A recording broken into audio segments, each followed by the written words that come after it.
Okay, நம்ம தொடரலாம். So நம்ம இப்போ இந்த டீ ஸ்நாக்ஸ் எல்லாம் நமக்கு நன்கொடையா கொடுத்த டனல் இந்தியா டிராவல் ரெஸ்ட் உணவகம் தயா இங்க வந்திருக்கிறாரு. அவருக்கு ரொம்ப நன்றி. நலன் ரெஸ்டாரண்ட்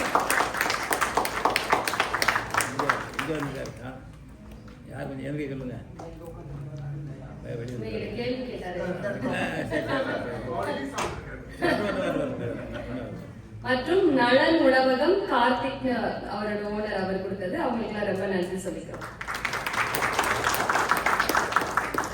அதுக்கப்புறம் இந்த விழா நடத்துற பென்சில்வேனியா பேரவை தமிழர் பேரவையோட ஆர்கனைசர்ஸோட நேம்ஸ் மட்டும் பேர் மட்டும் நான் வாசிக்கிறேன். பிரேம்குமார் செல்லதுரை, சரவணன் கிருஷ்ணன், சந்திரசேகர் சண்முக வடிவேலு, மகேந்திரன் சுந்தர்ராஜ், பிரபாசங்கர் கண்ணசாமி, மனோசீலன் ஆறுமுக நயனார், பிரேம்குமார் சின்னசாமி, வேளாங்கண்ணிராஜ் மகிமேராஜ், செந்தில்குமார் SSK, வாசுதேவன் வரதராஜன், தனசேகர். இவங்களுக்குலாம் ரொம்ப நன்றி சொல்லிக்கிறோம். அவங்க இல்லாம இந்த விழா இல்லை, அதனால மிக்க நன்றி. இப்ப நம்ம அடுத்த பகுதிக்கு போலாம். மன்னர் அவர்களோட பேச்சு நம்ம கேட்கலாம். வாங்க.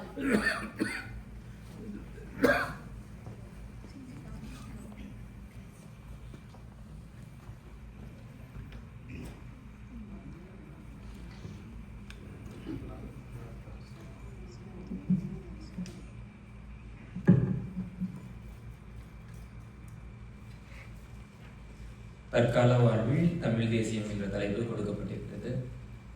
அமெரிக்காவில் இந்த நிகழ்ச்சிக்கு அழைத்து உங்களை எல்லாம் சந்திக்கக்கூடிய வாய்ப்பை எங்களுக்கு பெற்றுத்தந்த பெட்னா அமைப்பிற்கும், இந்த நிகழ்ச்சியை நடத்தி கொண்டிருக்கக்கூடிய இதில் குறிப்பிட்டு சொல்லணும்னா, இந்த நிகழ்ச்சி இந்த அமைப்புடைய முதலாவது நிகழ்ச்சி. அதை நான் பங்கேற்க மகிழ்ச்சி அடைகிறேன்.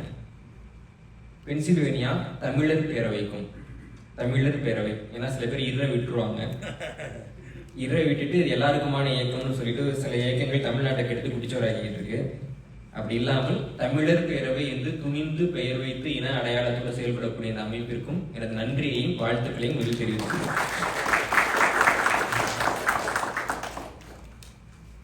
தற்கால வாழ்க்கை அப்படின்னு ஒன்று பற்றி பேசுறோம்னா, கடந்த கால வாழ்க்கைன்னு ஒன்று இருக்கணும்.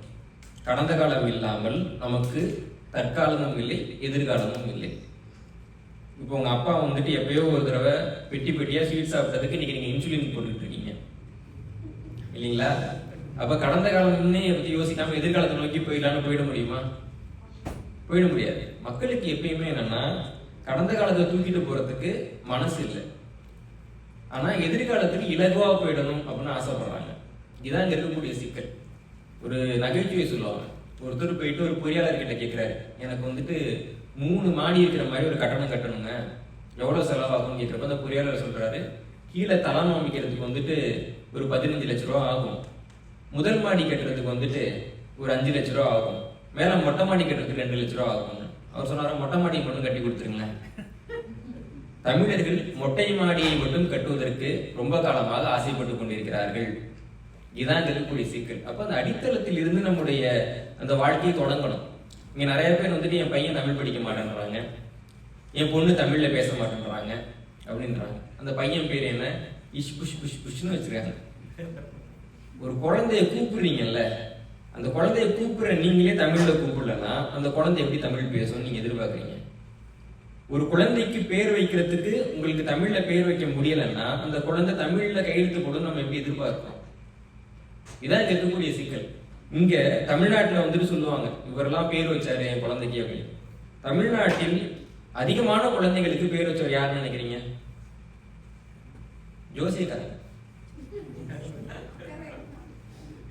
குழந்தை பிறந்தோடனே இந்த நட்சத்திரத்துல பிறந்திருக்கான், பையனுக்கு இந்த பேர் வச்சா ஓஹோன்னு வந்துருவான்னு சொல்லுவாரு. அப்படி பேர் வச்சு ஓஹோன்னு அந்த வருத்தோன்னே நான் பார்த்தது இல்லை இல்லைங்களா?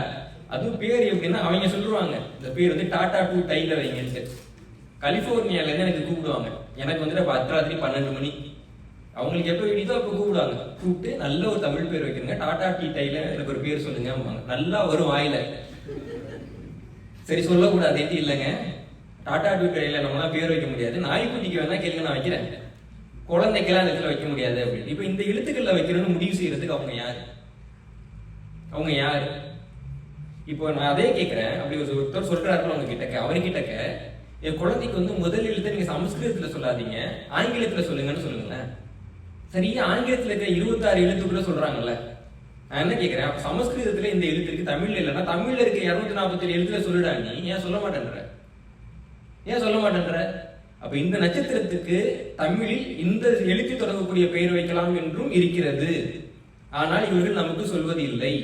ஆஸ்திரேலியாவில் இருக்கக்கூடிய சிட்னி தமிழ்ச்சங்கத்தில் இருக்கக்கூடிய ஒரு தமிழர் வந்துட்டு இதுக்குன்னு ஒரு மென்பொருளை உருவாக்கி, இப்ப நீங்க அந்த மென்பொருளை போய் குழந்தை பிறந்த நாள் தேதி கொடுத்தீங்கன்னா தமிழ்ல எந்த எழுத்துல தொடங்கலாம் அப்படின்னு அவங்க ஒரு பட்டியலை கொடுக்குறாங்க. கடவுள் நம்பிக்கையும் வானியல் நம்பிக்கையும் இருக்கிறவங்க அதை பின்பற்றி கொள்ளலாம். புரியுதா அவங்களுக்கு? அப்ப ஒருத்தவன் சொல்றான்னா அவன் யார் சொல்றான், எதுக்கு சொல்றான், சொல்றதுக்கு அவனுக்கு என்ன தகுதின்னு எது பத்தியும் கவலையே படாம யாரோ ஒருத்தவங்க சொன்னா அதை வேத வாக்காக எடுத்துக்கொண்டு பின்பற்றக்கூடிய ஒரு சமூகம் இப்படித்தான் போகும். ஒரு கவிஞர் வந்து ஒரு கவிதை எழுதியிருப்பார், வேட்டை நாய்கள் எல்லாம் வெட்டை நாய்களின் பின்னால் செல்கின்றன அப்படின்ட்டு. நம்ம வந்து வேட்டை நாயை கொண்டு போயிட்டு என்ன சொல்றோம், போய் நீ போய் குடி அப்படின்றோம். அது முயல் பின்னாடி போகும்னு நினைக்கிறோம், அது வந்து இன்னொரு நாய் பின்னாடி போயிட்டு இருக்கு. நம்ம அந்த நாயை நம்பி பின்னாடி போயிட்டே இருக்கோம். நாம் யாரை பின்பற்றுகிறோம் என்பதை பொறுத்துதான் நமது இலக்குகள் தீர்மானிக்கப்படுகின்றன. நம்ம பின்பற்றவரே 4ஆம் கிளாஸ் தான் படிச்சிருக்காருன்னா நமக்கு எங்க இருந்து அறிவு கிடைக்கும் சொல்லுங்க? நமக்கு எங்க இருந்து அறிவு கிடைக்கும்? இன்னைக்கு இவர்கள் மேற்கோள் காட்டக்கூடிய அத்தனை நபர்களும் பெரிதாக கல்வி அறிவு இல்லாதவர்கள். தமிழ்நாட்டில் நாங்க ஒரு கேள்வி ரொம்ப காலமா கேட்டுட்டு இருக்கோம், திராவிடம்னு யாரு பேர் வச்சா?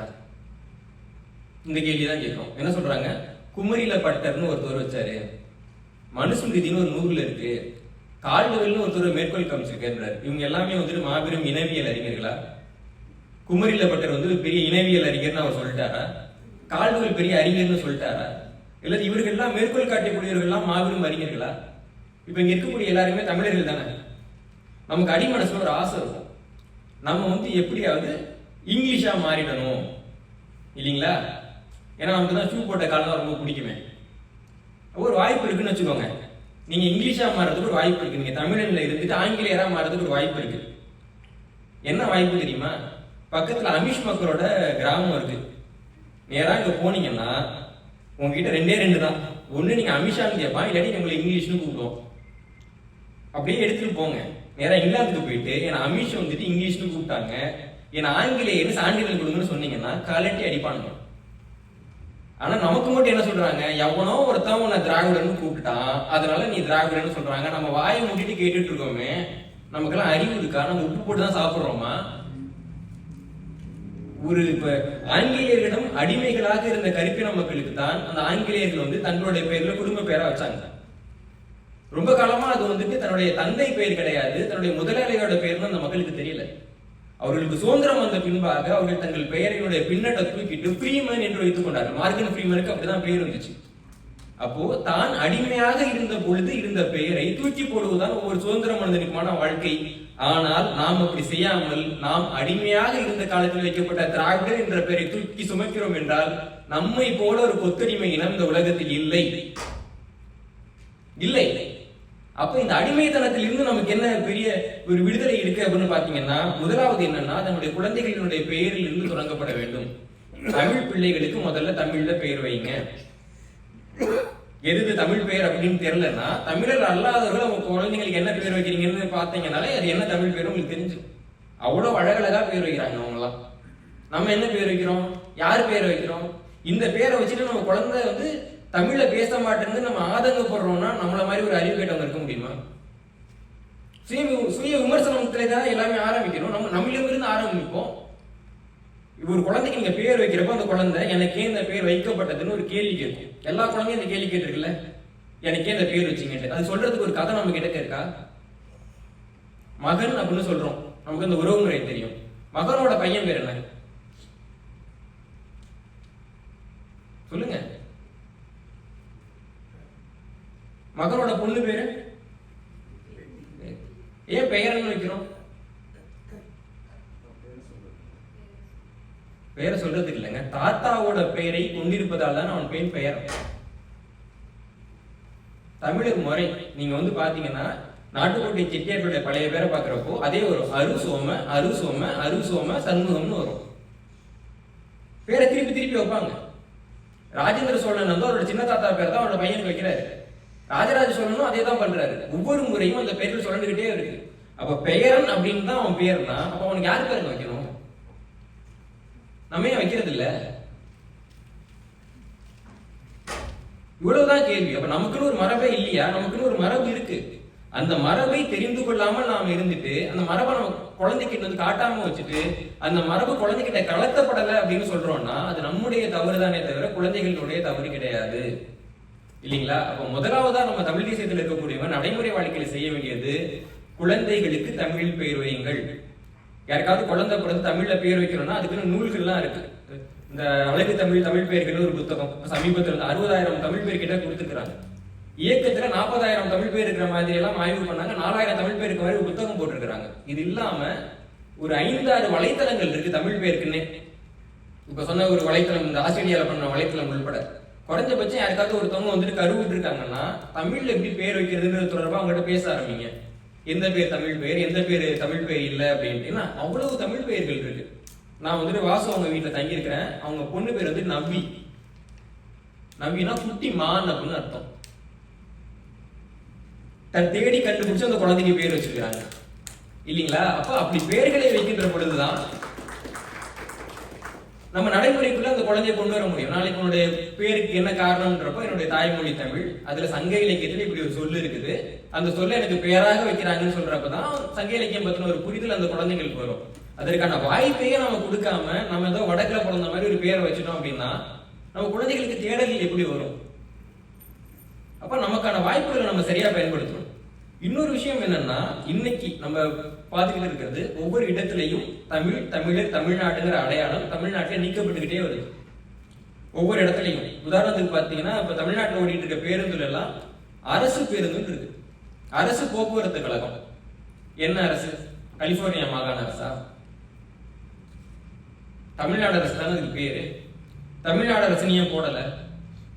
மா கருப்பசாமிங்கிற ஒரு தம்பி ஆர்டிஐ போட்டு கேட்கிறப்ப அதுக்கு பதில் சொல்றாங்க, தமிழ்நாடு அரசுன்னு போடுறதுக்கு இடம் இல்ல, முழுசா போட்டா சின்னதா தெரியுது, அதனால நாங்க இந்த அரசு போக்குவரத்து கழகம் அப்படின்னு போறோம்னு சொல்றாங்க. யாரு சொல்றாங்க? முத்தமிழறிஞர் கலைஞர் மு கருணாநிதி பேருந்து முனையம்னு பேர் வச்சவங்க. முத்துவேல் கருணாநிதி ஸ்டாலின் தன்னோட பேரை சொல்றவங்க தமிழ்நாடு என்பதை சுருக்கி அரசுன்னு போடுறாங்க. இது யாராவது கேள்வி கேட்கிறோமா? யாராவது கேள்வி கேட்கிறோமா? பேரை சுருக்கிக்கன்னா உங்க பேரை முதல்ல சுருக்கிக்கோங்க. இவ்வளவு பெருசுக்கு பழக்க வைக்கிறீங்களா அரசு திட்டத்துல, எங்களோட வரிப்பணத்துல உங்க பேரை சுருக்கிக்கோங்க. மாநிலத்தினுடைய பெயரை சுருக்கக்கூடிய அதிகாரத்தை உங்களுக்கு யார் கொடுத்தது? யாராவது கேட்டிருக்கோமா? மானம் உள்ள தமிழர்கள் இப்படி தவறாக எழுதப்பட்ட பேருந்துகளை புறக்கணிப்போம் என்று அறிவிக்க வேண்டும். இந்த இடத்துல நான் சொல்றேன், ஏன்னா கருப்பின மக்கள் இங்க சுதந்திரம் பெறதுக்கு அதான் பண்ணாங்க. போக்குவரத்தை புறக்கணித்து ஒரு பெரிய வேலை நிறுத்தத்தை செஞ்சு காமிச்சாங்க. நாங்க தாமதமா தான் வருவோம், ஏன்னா நாங்க பேருந்துல ஏற மாட்டோம்னு சொல்லி கருப்பின மக்கள் சுதந்திரம் பெற்றிருந்த மண்ணில் இருந்து சொல்கிறேன், இப்படிப்பட்ட பேருந்துகளில் மானம் கெட்டு பயணிப்பதை தமிழர்கள் முதலில் தவிர்க்க வேண்டும். அதுக்கு நம்ம தயாரா இருக்கிறோமா? தயாரா இல்ல. அப்புறம் ஏங்க எதுவுமே மாறலன்னா, நீ மாறல, நீ போராடுறதுக்கு தயாரா இல்ல, முன்னுள் மாற்றம் வரவில்லை, அந்த மாற்றம் சமூகத்திலும் வரவில்லை, இவ்வளவுதான். அப்ப நம்முடைய இருந்து என்னால என்ன பண்ண முடியும்னு அந்த கேள்வி இருக்கணும். ஆனா நீங்க ஏன் பண்ணலன்னு அந்த கேள்வி இருக்கு. சிக்கல் புரியுது இல்லைங்களா? அப்ப எல்லாரும் சேர்ந்துதானே ஒரு மாற்றத்தை கொண்டு வர முடியும். 4 பேர் வந்துட்டு கொடியோட அப்படியே ரோட்ல நடந்து போயிட்டு நம்ம சுதந்திரம் கொடுத்துட்டாங்களா?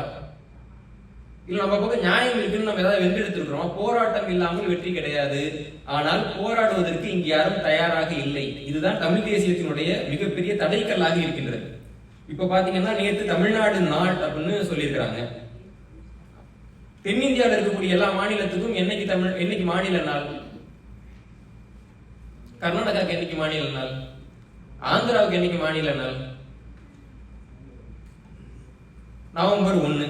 தமிழ்நாட்டுக்கு மட்டும் எப்படிங்க ஜூலை 18 மாநில நாள்?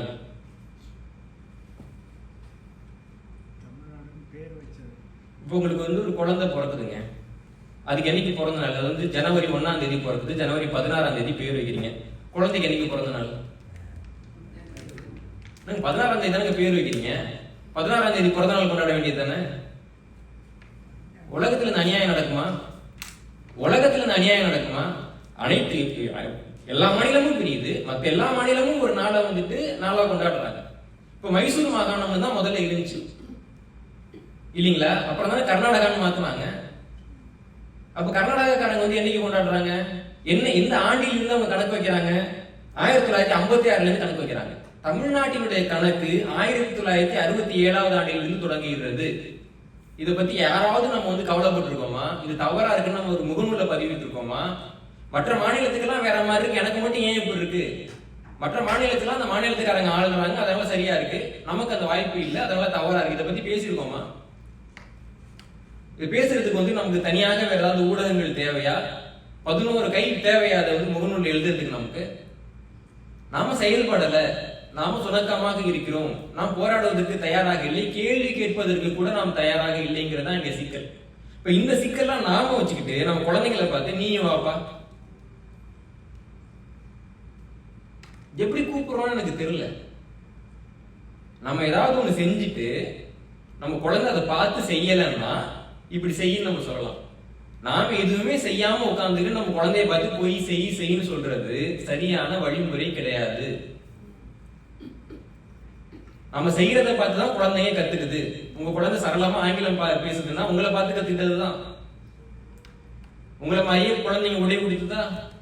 நீங்கள் பயன்படுத்தக்கூடிய சொற்களை எல்லாம் பயன்படுத்துதா? உலகத்தின் மிகச்சிறிய கதைகள்ல ஒரு கதை என்னன்னா, ஒருவன் எறும்பை நசுக்கினான், அவனது 3 குழந்தைகளும் பார்த்து கொண்டிருந்தன அப்படின்னு முடியும். இதுக்கப்புறம் என்ன நடந்திருக்கும்? அந்த 3 குழந்தையும் போய் ஆளுக்கு 3 எறும்பை நசுக்கிடும் இல்லீங்களா? அப்ப நம்ம பார்த்துதான் அந்த குழந்தைங்க பண்ணுது. நம்ம போராடுறோமா இல்ல நம்ம உட்கார்ந்துக்கிட்டு எவனாவது போராடுவான்னு காத்திருக்கோம். நம்ம குழந்தைங்களும் உட்கார்ந்துக்கிட்டு எவனாவது போராடுவான்னு காத்திருக்கோம். சிக்கல் புரியுதா உங்களுக்கு? நாம போராடுறத நம்ம குழந்தைங்க என்னைக்காவது பார்த்திருக்கா? கேரளாவில் இருக்கக்கூடிய அரசாங்கம் டிஜிட்டல் சர்வே அப்படின்னு ஒன்று ஆரம்பிச்சு டிஜிட்டலா பண்றப்போ கேரளா எல்லையில கொஞ்சம் தமிழ்நாட்டையும் எடுத்துக்கிட்டாங்க. வேற எந்த மாநிலத்திலாவது நடந்துருந்துச்சுன்னா, நம்ம இப்ப அமெரிக்காவில் இருக்கிறோம், இங்க 2 மாநிலங்களுக்கு நடுவுல டிஜிட்டல் சர்வே நடந்து ஒரு மாநிலம் இன்னொரு மாநிலத்தோட நிலத்தை எடுத்தா என்ன நடக்கும் நமக்கு தெரியும்ல. ஒவ்வொரு குழந்தைங்களும் சிவில் வார் பத்தி படிக்கிறாங்களா? நம்ம ஊர்ல நிலத்தை எடுத்துக்கிட்டாங்க, சொரணையே எல்லாம் உட்காந்துரும். தமிழ்நாட்டில் நீலகிரி அப்படின்னு ஒரு மாவட்டம் இருக்கு. 30% பேர் மலையாளம் பேசக்கூடிய மக்கள். அங்க தேர்தல் பரப்புரை மலையாளத்தில் நடக்கிறது, போஸ்டரை மலையாளத்தில் விட்டுறாங்க. இதே கேரளாவில் இடுக்கின்னு ஒரு மாவட்டம் இருக்கு. 80% பேர் தமிழர்கள் வாழக்கூடிய இடுக்கி மாவட்டத்தில் பிரச்சாரம் மலையாளத்தில் தான் நடக்குது, போஸ்டர் மலையாளத்தில் தான் ஒட்டப்படுது.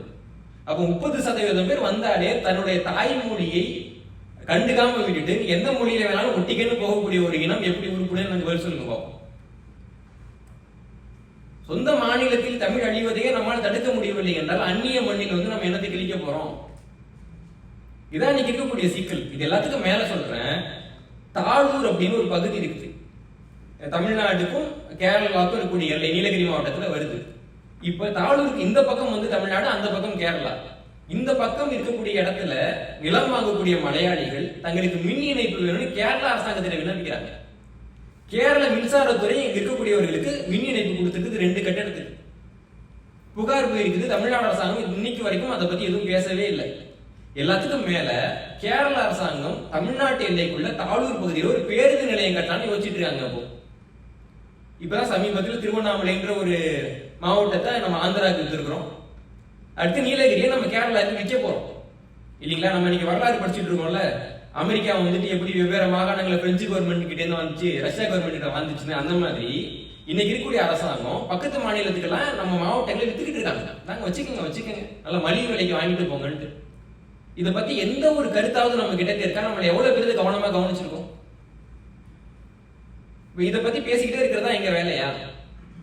மண்ணின் மக்கள் சொல்றோம்ல, மண் இருந்தால்தான் நீங்க மண்ணின் மக்கள், மண் இல்லைன்னா நீங்க எல்லாம் யாரு? தமிழர்கள் சொல்றோம்ல, தமிழ்ங்கிற மொழி இருக்கும் வரைதான் நீங்கள் தமிழர்கள், தமிழ் என்ற மொழி இல்லை என்றால் நீங்கள் எல்லாம் யார்? அப்ப அந்த மண்ணுக்கும் மொழிக்கும் நாம என்ன பண்ணிருக்கோம்? ஒண்ணும் கிடையாது. இப்ப கூட நம்ம குழந்தைங்க ஏன் தமிழ் படிக்கலன்னு நம்ம நினைக்கிறோம்னா, ஊருக்காரங்க உறவுக்காரங்க நம்ம சந்திச்ச 4 நல்ல விஷயம் நம்ம குழந்தைங்க சந்திக்கணும்னு நம்ம ஆசைப்படுறோம், அவ்வளவுதான். இன்னும் நிலைமை மோசமாச்சுன்னா நம்மளே நம்ம குழந்தைங்க கிட்ட தமிழ் எல்லாம் படிக்காதப்பா. அமெரிக்கா வர்றதுக்கு முன்னாடி எவ்வளவு பேருக்கு தமிழ் குறித்த விழிப்புணர்வு இருந்துச்சு தமிழ்நாட்டில்? சொல்லுங்க பார்ப்போம். ஒண்ணும் கிடையாது இல்ல. இங்க நம்ம பாக்குறோம் மலையாளிங்க என்ன பண்றாங்க, தெலுங்கர்கள் என்ன பண்றாங்க, குஜராத்திங்க என்ன பண்றாங்கன்னு பாக்குறப்ப நம்ம மட்டும் ஏன் மண்ணு மூட்டையா இருக்குன்னு யோசிச்சுதான் நமக்கு மூளை வேலை செய்யவே ஆரம்பிக்குது இல்லையா? தமிழ்நாட்டில் இருக்கிறப்ப நம்ம தமிழை நேசிச்சுட்டோமா? தேவை அடிப்படையில் தானே நம்ம தாயே அணுகிறோம். பெத்த அம்மாவை கூட அவங்களால நாளைக்கு தேவை இருக்குன்னு மட்டும்தான் நம்ம சோறு போடுறோம். இந்த நிலைமையில நம்ம நம்பி இருக்கக்கூடிய தாய்மொழியினுடைய நிலைமை என்ன? ஒரு விஷயத்தை மட்டும் நான் அந்த இடத்துல ஆணித்தரமா பதிவு செய்ய விரும்புகிறேன் நண்பர்களே. நாளைக்கு தமிழ் இனம் ஒட்டுமொத்தமாக அழிந்து போனாலும் தமிழ் என்ற மொழி இருக்கும். சீனாக்காரன் பேசிட்டு இருப்பாங்க. ஆனால் தமிழ் என்ற மொழி ஒருவேளை அழிந்து போனால் நமக்கு எந்த ஒரு அடையாளமும் இருக்காது. நமக்கும் நமது இனத்துக்கும் நமது கடந்த கால வரலாற்றுக்குமான ஒரே தொடர்பு நம்முடைய மொழி தான்.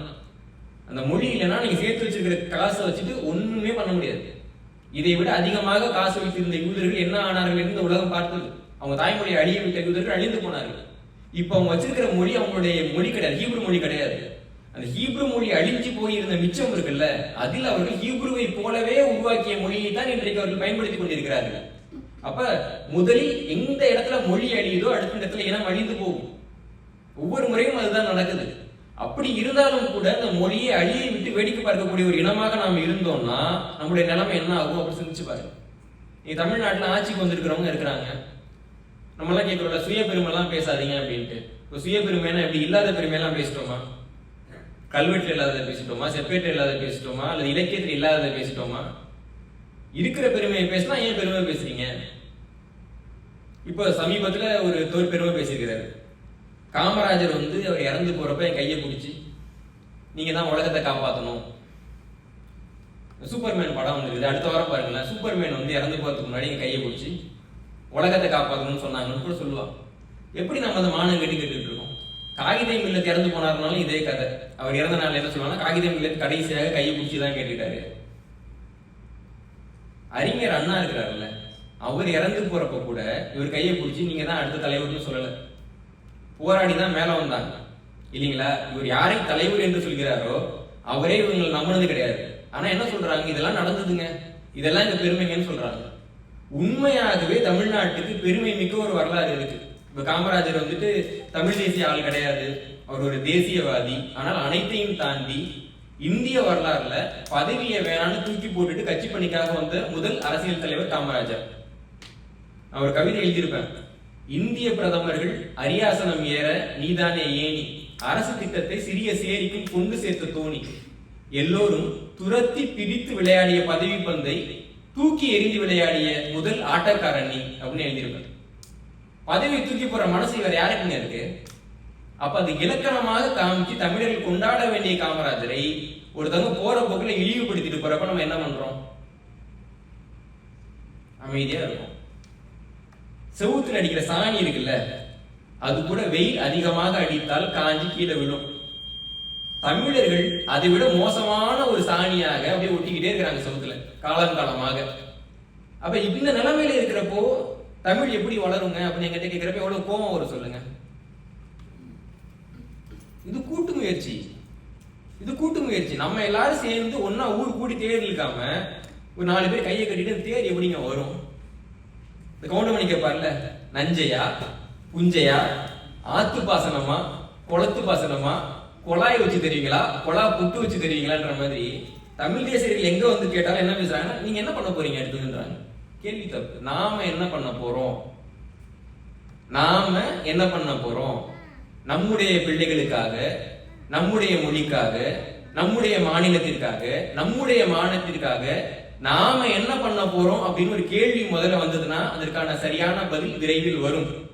இந்த கேள்வி எழுவதற்கே நமக்கு இவ்வளவு காலம் ஆச்சுன்னா அந்த பதில் நமக்கு என்னைக்கு கிடைக்கும்? இங்க நிறைய சிக்கல்கள் இருக்கு இந்த மாநிலத்துல. நீங்க பாத்தீங்கன்னா அமெரிக்காவில நாம இருக்கிறோம். அமெரிக்கா பாத்தீங்கன்னா உலகத்துக்கே பல்வேறு விஷயங்களை வழிகாட்டி இருக்கு. அந்த அமெரிக்காவுக்கே வழிகாட்டிய பென்சில்வேனியால நீங்க நம்ம பேசிட்டு இருக்கோம். அமெரிக்காவில் அவங்களுடைய சட்டங்கள் எழுதப்படும் பொழுது அதுக்கு அவங்க ரெஃபரன்ஸா வச்சிருந்தது பெண் ஏற்கனவே எழுதிய சட்டங்களை தான் இல்லைங்களா? இப்ப வில்லியம் பென் மாதிரியான நபர்கள் சொன்ன கருத்துக்களை நம்ம தமிழ்நாட்டுக்கு கொண்டு போயிருக்கோமா? சுதந்திரம்னா இப்படி சொல்லியிருக்கிறாங்க, மாநில சுயாட்சினா இப்படி சொல்லியிருக்கிறாங்க. ஒரு இந்தியாவினுடைய அரசமைப்பு எப்படி யூனியன் ஆஃப் ஸ்டேட்ஸ் அப்படின்னு சொல்லப்படுதோ அது மாதிரி யுனைடெட் ஸ்டேட்ஸ் சொல்லப்படுது. ஆனால் இங்க இருக்கக்கூடிய கூட்டாட்சி இந்தியாவுல இல்ல, இது பெடரலிஸ்டா உருவாக்கப்பட்டிருக்குது, இந்தியா குவாசி பெடரலிஸ்டா உருவாக்கப்பட்டிருக்கு. இந்த பிரச்சனைகளை பத்தி நம்ம என்னைக்காவது பேசிருக்கோமா? நம்ம என்ன பண்றோம்னா அமெரிக்காவுக்கு வந்தா நம்மளும் அமெரிக்கரா மாறிடும் இல்லீங்களா? நம்ம சொந்த ஊர்ல என்ன நடக்குதுன்றத பத்தி நமக்கு பெருசா கவலை கிடையாது. இங்க கிடைக்கக்கூடிய அறிவை எப்படி நாம் தமிழ்நாட்டில் பயன்படுத்துவது நம்ம சிந்திக்கிறது இல்லை. அதனாலதான் இன்னைக்கு வரைக்கும் நம்ம வந்துட்டு பெரும்பாலான இடங்களில் வேலைக்காரர்களாக மட்டுமே இருக்கிறோம். கோல்டு ரஷ் நடந்தது ஞாபகம் இருக்கா உங்களுக்கு? அமெரிக்காவில் ஒவ்வொருத்தவங்களும் தங்கத்தை தேடி போனாங்கல்ல. இப்படி தங்கத்தை தேடி போனதுல யார் யாரெல்லாம் பணக்காரங்களானாங்கன்னு நான் எடுத்து பார்த்தேன். போய் தங்கம் தான் வேணும் அப்படின்னு போனாங்கல்ல, அவங்கள்ட்ட பெரும்பாலானவங்க பணக்காரர்களா ஆகல. நிறைய தங்கம் கிடைக்கிற சூழ்நிலையில கொஞ்சம் தண்ணி கிடைக்குமான்னு தங்கத்தை கொடுத்தவங்க எல்லாம் இருக்கிறாங்க. சாப்பிடறதுக்கு ஒண்ணும் இல்லாம காலில் இந்த பூட்ஸ் வந்து தண்ணியில போட்டு வேக வச்சு இந்த தண்ணியை குடிச்சவங்க எல்லாம் இருக்கிறாங்க. யார் பணக்காரங்களா ஆகுறாங்கன்னு பாத்தீங்கன்னா, அந்த அலாஸ்கா பகுதியில அந்த தங்க துகள் எப்படி இருக்குன்னு எல்லாரும் போறப்போ ஒருத்தர் அந்த துகளை பார்த்துட்டு யோசிக்கிறாரு. இந்த துகளை பார்த்துட்டு நம்ம இதெல்லாம் தேட வேணாட்டு தங்க துகளை மட்டும் பார்த்துட்டு இதே மாதிரி துகள் அவர் இருக்க மாநிலத்தில் கிடைக்குமான்னு தேடுறாரு. அவர் பணக்காரரானார். அப்ப அமெரிக்காவுக்கு வர்றப்ப அமெரிக்காவில் இதெல்லாம் இருக்கு, இங்க உட்கார்ந்து போன்னு இல்லாம இதை போல நமது மாநிலத்துல நாம என்ன பண்ண முடியும், நமது மக்களுக்கு நாம என்ன பண்ண முடியும். ஆங்கிலேயருடைய ஆட்சி காலகட்டத்தில் நீங்க பாத்தீங்கன்னா இங்க இருந்த மிகப்பெரிய சிக்கல், இங்கிலாந்துல இருந்த மிகப்பெரிய சிக்கல் என்னன்னா போதிய ஆசிரியர்கள் அவங்களுக்கு கிடையாது. ஆக்ஸ்போர்ட் பல்கலைக்கழகத்தில் ஆரம்பிச்சு உள்ளூர் பள்ளிகள் வரைக்கும் அவங்களுக்கு போதிய ஆசிரியர்கள் இல்லை. கல்வி நிறுவனங்களை அவங்களால நடத்த முடியல. ஒரு நாளைக்கு பல்வேறு பள்ளிகள்ல 1 மணி நேரம் மட்டும்தான் வகுப்பு நடந்தது. இந்த சிக்கலை எப்படி தீர்க்கிறதுன்னு யோசிச்சுக்கிட்டு இருக்கப்போ ஹாவல்ங்கிற பாதிரியார் வந்துட்டு சென்னையில எழும்பூர்ல வந்துட்டு வேலைக்கு வர்றாரு. அவர் இங்க வந்து பாக்குறப்ப என்னன்னா, ஒரு ஆசிரியர் இருக்காரு, அவருக்கு 5 தலை மாணாக்கர்கள் இருக்காங்க. அந்த தலைமை மாணாக்கர்கள் வகுப்பு எடுக்கிறாங்க. ஆசிரியர் ஏதாவது சந்தேகம்னா தான் பதில் சொல்றாரு. இந்த முறையை பார்த்துட்டு அவர் என்ன பண்றாருன்னா, இந்த முறையை அவர் இங்கிலாந்து கொண்டு போறாரு. பேர் மன்னிக்கணும், ஹாவல் கிடையாது, இன்னொருத்தவர் பின்னாடி நடந்தது. இதை பத்தி எஸ் ராமகிருஷ்ணன் வந்து அவருடைய நூல்ல எழுதியிருக்கிறார். ஹாவல் வந்து இன்னொரு நபர், அவரும் வந்து தமிழ்நாட்டுல மாதிரியே இங்கிலாந்துல கல்வி முறை வேணும் அப்படின்னு கடிதம் எழுதினார். அவரு பின்னாடி ஒரு வர்றாரு, லான்சன் நினைக்கிற அவர் பேர். சென்னை தொடர்பான நினைவுங்கிற புத்தகத்தை அந்த செய்தியை அவர் எழுதியிருக்கிறாரு. என்ன நடக்குதுன்னா, இவங்க வந்துட்டு இந்த முறையை பார்த்துட்டு அதை அப்படியே இங்கிலாந்துக்கு கொண்டு போயிட்டு மெட்ராஸ் சிஸ்டம்ங்கிற பேர்ல கொண்டு வர்றாங்க. 23 பள்ளியில ஆரம்பிச்சு 230 பள்ளிகள் வரைக்கும் இங்கிலாந்துல தமிழ்நாட்டை பார்த்து பலனடைந்தன. அப்ப தமிழ்நாட்டுல வந்து பாக்குறப்ப தமிழ்நாடு நல்லா இருக்குது, இங்க வந்து கல்வி கிடைக்குதுன்னு வெள்ளக்காரன் உட்காந்துட்டானா? அவன் என்ன பண்ணான்?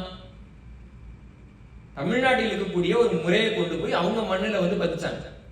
நீங்க அமெரிக்காவினுடைய சட்டமாக இருக்கட்டும், கண்டுபிடிப்பாக இருக்கட்டும், உலகத்துல எங்கெங்கெல்லாம் நல்லது இருக்கோ எல்லாத்தையும் எடுத்து அவங்க இந்த மண்ணுக்கு கொண்டு வராங்க. நாம இன்னொரு மண்ணுக்கு போறப்ப என்ன பண்றோம்னா, அந்த மண்ணில் உட்காந்துட்டு நம்ம ஊரை பார்த்து கேள்வி பேசுறோம். இங்க இது இருக்கு, அங்க இல்ல. இங்க ஏன் இருக்கு, அங்க ஏன் இல்ல? ஏன்னா இந்த ஊர்ல ஆங்கிலேயர்கள் இருக்காங்க அதனால இருக்கு, அந்த ஊர்ல தமிழர்கள் இருக்காங்க அதனால இல்ல. அப்போ இதுதான் சிக்கல். நாம் தமிழ்நாட்டினுடைய மிகப்பெரிய சாபக்கேடு நண்பர்களே. நான் கனத்த மனத்தோட சொல்றேன். நாம மட்டும் ஒழுங்கா இருந்திருந்தோம்னா தமிழ்நாடு நல்லா இருந்திருக்கும். இன்னைக்கு நம்ம என்ன சொல்றோம், தமிழ்நாடு நல்லா இல்ல, நான் அமெரிக்காவுக்கு வந்துட்டோம்னு சொல்றோம் இல்லைங்களா? அது தப்பு. தமிழ்நாட்டை கெடுத்துட்டு நான் அமெரிக்காவுக்கு வந்தேன் அப்படின்னு சொல்றதுதான் இங்க நியாயமா இருக்கும். அதான் உண்மை. ஆனா இன்னைக்கு நம்ம என்ன சொல்லிட்டு இருக்கோம்னா, அது சரியில்லை, இது சரியில்லை, என் குழந்தை புரிஞ்சுக்கல. தப்பு. அதுக்கு நம்ம என்ன முயற்சி எடுத்தோம்? ஆங்கிலம் பேசக்கூடிய மக்கள் இருக்கிறாங்க, அவங்க ஒவ்வொரு ஆண்டும் புதிதாக என்னென்ன ஆங்கில சொற்கள் பல்வேறு நபர்களால் உருவாக்கப்படுதுன்றதை பார்த்து ஆக்ஸ்போர்ட் நிறுவனத்துக்கு கடிதம் எழுதுறாங்க. டே ஆஃப்டர் டுமாரோன்றத வந்து ஆப்பிரிக்க நாடுகளை நெக்ஸ்ட் டுமாரோன்னு எழுதுறாங்க. நல்லா இருக்குது அதுன்னு ஒருத்தர் கடிதம் போடுறாரு. ஆக்ஸ்போர்ட் நிறுவனம் என்ன பண்ணுதுன்னா, அந்த சொல்லை எடுத்து அவங்க டிக்ஷனரியில சேர்க்கிறாங்க. ஒவ்வொரு ஆண்டும் ஆக்ஸ்போர்ட் டிக்ஷனரியில புதிதாக எந்தெந்த சொற்கள் சேர்க்கப்படுகின்றன ஒரு பட்டியல் வந்துகிட்டே இருக்கு. தமிழ்நாட்டுல யாராவது இந்த மாதிரி சொற்களை அடையாளம் கண்டு ஒரு அகராதி நிறுவனத்துக்கு ஒரு கடிதம் போட்டிருக்கோமா? சொல்லுங்க.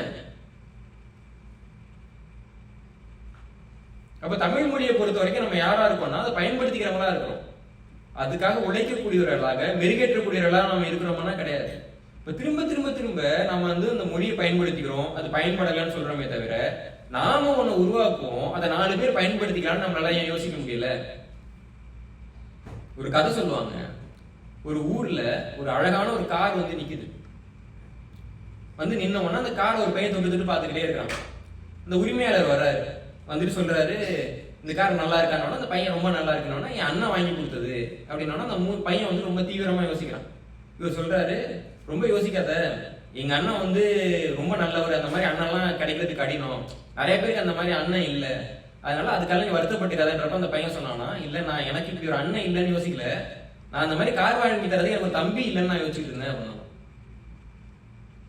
ஒரு நல்லது நடக்கிறப்போ அந்த நல்லதை பயன்படுத்திக்கலாம் இருக்கணும்னு யோசிக்காம இதே மாதிரி ஒரு நல்லதை நம்ம அடுத்தவங்களுக்கு செய்யணுமே ஒரு யோசிக்கிற மனநிலை இருக்குல்ல, அந்த மனநிலை நம்மிடம் பெரிய அளவுக்கு குறைந்து போயிருக்கின்றது. நாம் இதே மாதிரி நம்ம மக்களுக்கு பண்ணணும், நம்ம மொழிக்கு பண்ணணும், நம்ம இனத்துக்கு பண்ணணும். அமெரிக்காவில் இந்த மாதிரி சட்டங்கள் இருக்கு, இதை பத்தி குறைஞ்சது தமிழ்ல ஒரு நூல் எழுதணும். பென்சில்வேனியால நம்ம இருக்கிறோம், பென்சில்வேனியா வந்துட்டு எல்லாருக்கும் வழிகாட்டி இருக்கு, அதுக்கு ஒரு வரலாற்று நூல் எழுதி நம்ம தமிழ்ல பதிப்பிக்கணும். அமெரிக்காவினுடைய சட்டத்தை வந்து எழுதி தமிழ்ல பதிப்பிக்கணும். நம்ம எல்லாருக்கும் தமிழும் தெரியும், ஆங்கிலமும் தெரியும், ஏன் அதை பண்ணணும்னு நினைக்கவே மாட்டேன்றோம். தமிழ்நாடு என்பது வெளிநாடு வாழ் தமிழர்களுக்கான மருந்து கிடையா, மளிகை கிடையா? நம்ம கொடுக்கலாம் இல்லையா? அங்க இருக்கிறவங்க தமிழர்களும் நாமும் தமிழர்கள் தானே. அங்க இருக்கக்கூடியவர்கள் எவ்வளவு பெரிய அறிவு வளர்ச்சியில இருக்கிறாங்க. நீங்க வெளியில வந்திருக்கிறீங்க, எவ்வளவு பாக்குறீங்க. இந்த இடத்துல வந்து உங்களுக்கு ஒரு மாபெரும் ஒரு வெளிச்சம் கிடைத்திருக்கிறது. அந்த வெளிச்சத்தை நீங்கள் தமிழ்நாட்டில் இருக்கக்கூடிய தமிழர்களுடன் பகிர்ந்து கொள்கிறீர்களா? ஒண்ணும் கிடையாது. அப்போ ஒரு முனையாகவே எல்லாம் நடந்துகிட்டு இருக்கு, ஒரு முனையாகவே நடந்துகிட்டு இருக்கு. தமிழ்நாட்டில் இருக்கக்கூடிய தமிழர்களுக்கு அமெரிக்காவில் இருக்கக்கூடிய தமிழர்களுடைய நிலைமை தெரியல, அமெரிக்காவில் இருக்கக்கூடிய தமிழர்களுக்கு தமிழ்நாட்டில் இருக்கக்கூடிய தமிழர்களுடைய நிலைமை தெரியல. இன்னைக்கு நீங்க என்ன பொருளாதார நிலைமையில இருக்கிறீங்க, நீங்க வரும்பொழுதே சில நல்ல முடிவுகளை எடுத்திருந்தா இன்னும் நீங்க எவ்வளவு மேல போயிருப்பீங்க. இந்த முடிவுகளை மாற்றி எடுத்திருந்தால் உங்களுடைய வாழ்க்கை பயணத்தை எப்படி மாற்றி இருக்க முடியும்? நீங்க எதை அடைந்தீர்கள், எதை இழந்தீர்கள் என்பது எதுவுமே அங்க இருக்கக்கூடிய தமிழர்களுக்கு தெரியல. அமெரிக்காவுக்கு போனா பொழைச்சிக்கலான்ற ஒரு வரியோட உட்கார்ந்து இருக்கிறாங்க பெரும்பாலானவர்கள். அவர்களுக்கே நாம வழிகாட்டக்கூடாது. இதே நாட்டுல பட்டேல்கள் அப்படின்றவங்க எல்லா பெட்ரோல் பங்கும் வச்சிருக்காங்கல்ல. உங்க நிறுவனத்துல ஒரு தெலுங்கு பேசக்கூடிய ஒருத்தர் வந்துட்டாருன்னா அடுத்த ஒரு 20-30 பேர்ல பெரும்பாலானவர்கள் எந்த சமூகத்தை சேர்ந்தவங்களா இருப்பாங்கன்னு உங்களால யூகிக்க முடியும்ல. தமிழர்கள் ஏன் அதை பத்தி யோசிக்கிறதே இல்ல? சொல்லுங்க. நம்முடைய சிந்தனை மரபு மாறணும், நம்முடைய எண்ணங்கள் மாறணும், நாம் மாற்றத்தினுடைய ஒரு தொடக்கமாக இருக்கணும். அப்படி இருந்தா மட்டும்தான் அதெல்லாம் நடக்கும். நீங்க எல்லாம் திருப்பி திருப்பி கேட்கக்கூடிய ஒரு கேள்வி வந்துட்டு, என் குழந்தை வந்துட்டு தமிழை படிக்கல, குழந்தை தமிழை படிக்காதப்ப நம்ம என்ன பண்றோம்? படி, நல்லா படி அப்படின்றோம். எனக்கு வந்துட்டு நான் நல்லா படிக்கிற பையன் கணக்கு படிக்கலன்னு ஒரு தடவை அடிச்சாங்க. 12வது படிச்சு முடிக்கிற வரைக்கும் எனக்கு கணக்கு பிடிக்கல, எனக்கு பிடிக்கல, கணக்கு பிடிக்காது, எனக்கு வராது. என் கல்லூரியில கூட நான் எல்லா பாடத்திலையும் பாத்தீங்கன்னா 80-90 மதிப்பெண் இருக்கும். கணக்குல வந்து 35-40 எடுத்தா பெரிய விஷயம். என்னால படிக்க முடியாதா? முடியும். எனக்கு அது பிடிக்கல. இப்ப எனக்கு கணக்கு பிடிக்குமா பிடிக்காதீங்கன்னு கேட்டீங்கன்னா எனக்கு கணக்கு பிடிக்கும். எனக்கு யாராவது நல்ல கணித ஆசிரியர் வந்து கணக்கு சொல்லி கொடுத்தாரா? கிடையாது. அல்லது கணக்கு இன்னைக்கு நான் பயன்படுத்திட்டு இருக்கேன்னா? கிடையாது. அப்புறம் எனக்கே கணக்கு பிடிக்கும். நான் பள்ளிக்கூடத்துல படிக்கிறப்போ யூலர் தியரம் அப்படின்னு ஒரு தியரம் இருந்துச்சு. ஆயிலர் தியரம்னு தமிழ்ல படிச்சிருப்பாங்க, யூலர் தியரம் படிச்சிருக்கீங்களா? யூலர்ஸ் தியரி யாராவது படிச்சிருக்கீங்களா? எனக்கு இது படிக்கிறப்போ சுத்தமா பிடிக்காத ஒரு பாடம். எதுக்கு ஒரு தியரியை சொல்லிட்டாரு உட்காந்து படிக்கணும் அப்படின்னு. பின்னாடி அந்த லாம்பார்ட் யூலருங்கிறவர் யாருங்கிறத பத்தி சுஜாதா வந்து கற்றதும் பெற்றதும் பகுதியில் எழுதுறாரு. யூலருக்கு வந்து 23வது வயதுல ஒரு கண்ணில் பார்வை போயிடுது, பின்னாடி 2 கண்ணிலையும் அவருக்கு பார்வை போயிடுது. 2 கண்ணிலையும் பார்வை போன அவரை ஒரு வீட்டுல வச்சுட்டு அவருக்கு சமைச்சு போறதுக்காக ஒரு வேலைக்காரன் வைக்கிறாங்க. அந்த வேலைக்காரனுக்கு எழுத்து தெரியுமே தவிர எழுத தெரியாது. சொல்றோம்னா அப்படியே எழுத்து கேட்டு அப்படியே எழுதிப்பான், அவ்வளவுதான் அவனோட கல்வி அறிவு. லாம்பார்ட் யூலர் என்ன பண்றாருன்னா கணித தேற்றத்தை வந்து பொதுவாக நம்ம எழுதிதான் கண்டுபிடிக்க முடியும், ஒரு கணக்கு உங்களால எழுதிதானே போட முடியும். இவர் என்ன பண்றாருன்னா மனசுலயே அந்த கணக்கு முழுசா போட்டுட்டு வெறும் எழுத தெரிந்த அந்த உதவியாளர்கிட்ட சொல்லி சொல்லி சொல்லி அதெல்லாம் கட்டுரையா மாத்துறாரு. இப்படியாக 90க்கும் மேற்பட்ட ஆய்வு கட்டுரைகளை அந்த பார்வையில் அவர் உருவாக்குகிறார். கணிதவியலில் மிக அதிகமாக எழுதியவர் லோம்பார்ட் யூலர் தான் நண்பர்களே. இதற்கு படிக்கிறப்ப என்ன தோணுதுன்னா 2 கண்ணும் இல்லாத ஒருத்தவர் மனசுலயே கணக்கு போட்டு ஒரு கணிதத்தை வந்து இவ்வளவு ரசிச்சு உருவாக்கி இருக்காருன்னா இந்த படிக்கிறதுக்கு உனக்கு என்னடா கேடுன்னு ஒரு கேள்வி வருது இல்லைங்களா? அந்த கேள்வி வந்த நொடியில் இருந்து எனக்கு கணிதத்தை பிடிக்கும்.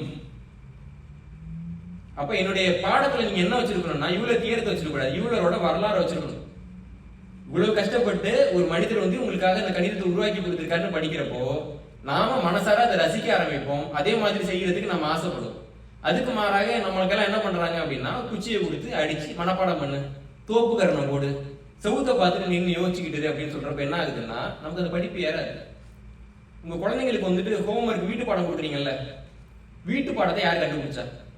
எதுக்கு கண்டுபிடிச்சாங்க சொல்லுங்க? ஹோம்ஒர்க் வந்து குழந்தைங்களோட அறிவு வளர்க்கறதுக்காக உருவாக்கப்படல, குழந்தைங்களை தண்டிப்பதற்காக உருவாக்கப்பட்ட குச்சியில அடிக்கிற மாதிரியான இன்னொரு முறைதான் வீட்டு பாடம்ங்கிறது. நம்ம என்ன பண்ணோம்னா குழந்தைங்களுக்கு அது பிடிக்கும்னு நினைச்சு கொடுத்துட்டு இருக்கோம். எந்த குழந்தை வந்து வீட்டு பாடம் கொடுங்கன்னு உங்ககிட்ட கேட்டுச்சு? அப்ப நம்முடைய மொழி குறித்த ஒரு புரிதலும் நமக்கு கிடையாது, நம்முடைய குழந்தைகள் குறித்த ஒரு புரிதலும் கிடையாது. இந்த 2 புரிதலின்மையும் ஒன்றாக சேர்ந்து நம்முடைய வீட்டுல வந்து ஒரு பெரிய பிரளயத்தை உருவாக்கிட்டு இருக்கு இன்னைக்கு. அப்ப இந்த குழந்தைகளுக்கு நாம என்ன பண்ணணும், நம்ம அடுத்த தலைமுறைக்கு என்ன பண்ணணும்னா, நீங்க வந்து உற்பத்தி துறையில எல்லாம் இருக்கிறப்போ ஒரு பொருளை உற்பத்தி பண்றீங்க, மேனுஃபேக்சரிங்னு அதுக்கு பேர். இப்ப உற்பத்தி பண்ணோம்னா அந்த பொருள் நேரா போய் சந்தையில வித்துருமா? யார் வித்து தரா உங்களுக்கு? சத்தமா சொல்லுங்க. Sales marketing. இப்ப தமிழ் மொழி உங்க குழந்தை படிக்கணும்னு நினைக்கிறீங்கல்ல, படிக்கிறதுக்கு நீங்க என்ன சேல்ஸ் டெக்னிக் வச்சிருக்கீங்க, என்ன மார்க்கெட்டிங் டெக்னிக் வச்சிருக்கீங்கன்னு யாராவது சொல்லுங்க.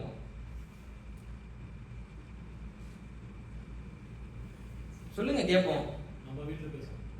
நம்ம வீட்ல பேசணும். முதல்ல பேசுறோமா? சொல்லுங்க. அப்புறம் நீங்க போர் அடிக்கிற மாதிரி பேசுறீங்கன்னு அர்த்தம் இல்ல. குழந்தைங்க அப்படி சொல்றாங்க இல்ல, குழந்தைங்க உண்மையை சொல்றாங்க.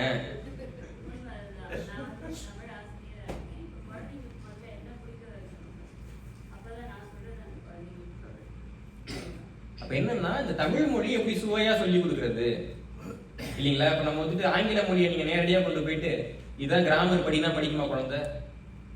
யாராவது எனக்கு ஆங்கில கிராமர் பிடிக்கிறதா பிடிக்கணும் ஏதாவது சொல்றாங்களா? என்ன பண்றீங்க? நீங்க ஹாரி பாட்டர் வாங்கி கொடுக்குறீங்கல்ல இல்லீங்களா? அப்ப அதே மாதிரி குழந்தைங்களுக்கு தமிழ்ல நிறைய வடிவங்கள் இருக்கு. தமிழ்ல இசை இருக்கு, இலக்கியம் இருக்கு, தமிழ்ல ஒரு ரசனை இருக்கும் அந்த மொழியில. நான் வந்துட்டு ஏதோ ஒரு நடக்க ரொம்ப வித்தியாசமான ஒரு விஷயம் நடந்து என்னுடைய 4வது 5வது படிக்கிறப்ப நான் நல்ல தமிழ் படிச்சிருக்கேன். அதுக்கு பின்னாடி எனக்கு வந்து தமிழ் படிக்கிறதுக்கான வாய்ப்பு இல்லாம போன பின்னாடி நான் தமிழை தேடி ஓடினேன். நம்ம நல்லா என்னமோ படிச்சோமே, அது நமக்கு கிடைக்கலையே இல்ல. அப்போ வந்துட்டு ஒரு முறை நம்ம சுவையை கொடுத்துட்டோம் அப்படின்னாலே குழந்தைங்களுக்கு அவங்க தேடுவாங்க. நம்மளை விட நம் குழந்தைங்களுக்கு வந்துட்டு அதிகமான வாய்ப்பு இருக்கு, அதிகமான அறிவு இருக்கு. நம்ம என்ன பண்ணணும்னா அந்த சுவையை அந்த குழந்தைங்களுக்கு காமிக்கணும். ஒரு தேவாரம் பாடுறாங்க, திருவாசகம் பாடுறாங்க, அல்லது திவ்ய பிரபந்தம் பாடுறாங்க, தமிழ்ல பாடுறாங்கன்னா கொண்டு போய் குழந்தைகளை காமிங்க, கூட சேர்ந்தவங்க பாடட்டும். ஒரு நாடகத்து மேல அவங்களுக்கு வந்து ஈடுபாடு இருக்குன்னா தமிழ்ல நாடகத்தை நடிக்க வைங்க, அவங்களுக்கு அந்த ஈடுபாடு வரட்டும்.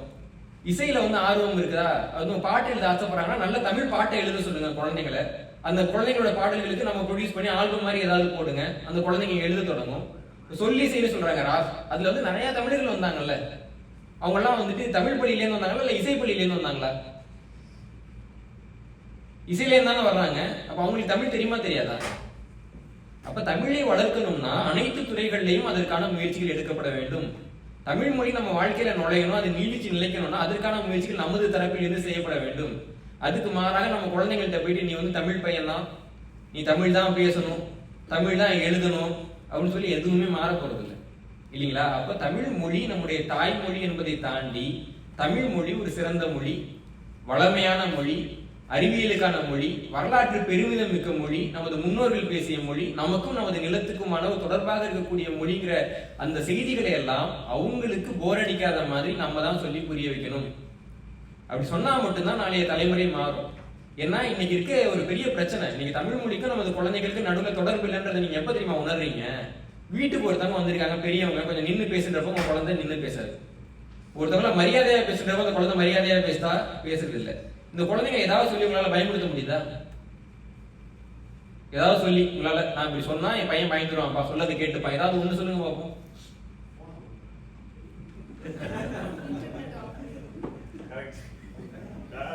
ஒரு அப்பாவா கேக்குறேங்க, ஒரு இன்டர்நெட் ஆபரேட்டர் மாதிரியே பதில் சொல்லாதீங்க இல்லீங்களா? என்னன்னா எப்பயுமே ஒருத்தவங்களை கட்டுப்படுத்தணும் அப்படின்னா அவங்களுக்கு ஒரு முதல்ல பெருமதியை கொடுக்கணும். அந்த பெருமதியை வச்சுதான் நம்ம அவங்களை கட்டுப்படுத்த முடியும். நீங்க நல்லா பாத்தீங்கன்னா கம்பராமாயணத்துல ஒரு காட்சி வரும். ராமர் வந்துட்டு வாலி மேல அம்பு போட்டுருவார். அம்பு போட்ட உடனே வாலி வந்துட்டு ஒரே ஒரு கேள்வி கேட்பான். ராமனால பதிலே சொல்ல முடியாது. லட்சுமணன் தான் கடைசியில பதில் சொல்லி சமாளிப்பாரு. கடைசியில வாலியோட பையனுக்கு அந்த ராஜாங்கத்தை கொடுத்துருவாரு. கம்பராமாயணத்துல வந்து பாத்தீங்கன்னா நிறைய அப்பாக்கள் இருக்காங்க. தசரதன் ஒரு அப்பா இருக்கிறாரு, ராவணன் ஒரு அப்பா இருக்கிறாரு. ஆனா இந்த அப்பாக்கள் எல்லாம் தோல்வியடைந்த அப்பாக்கள்.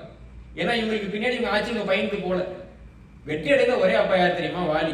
ஏன்னா அவன் செத்த பின்னாடி அவனோட ஆட்சியும் பையனுக்கு போகுது.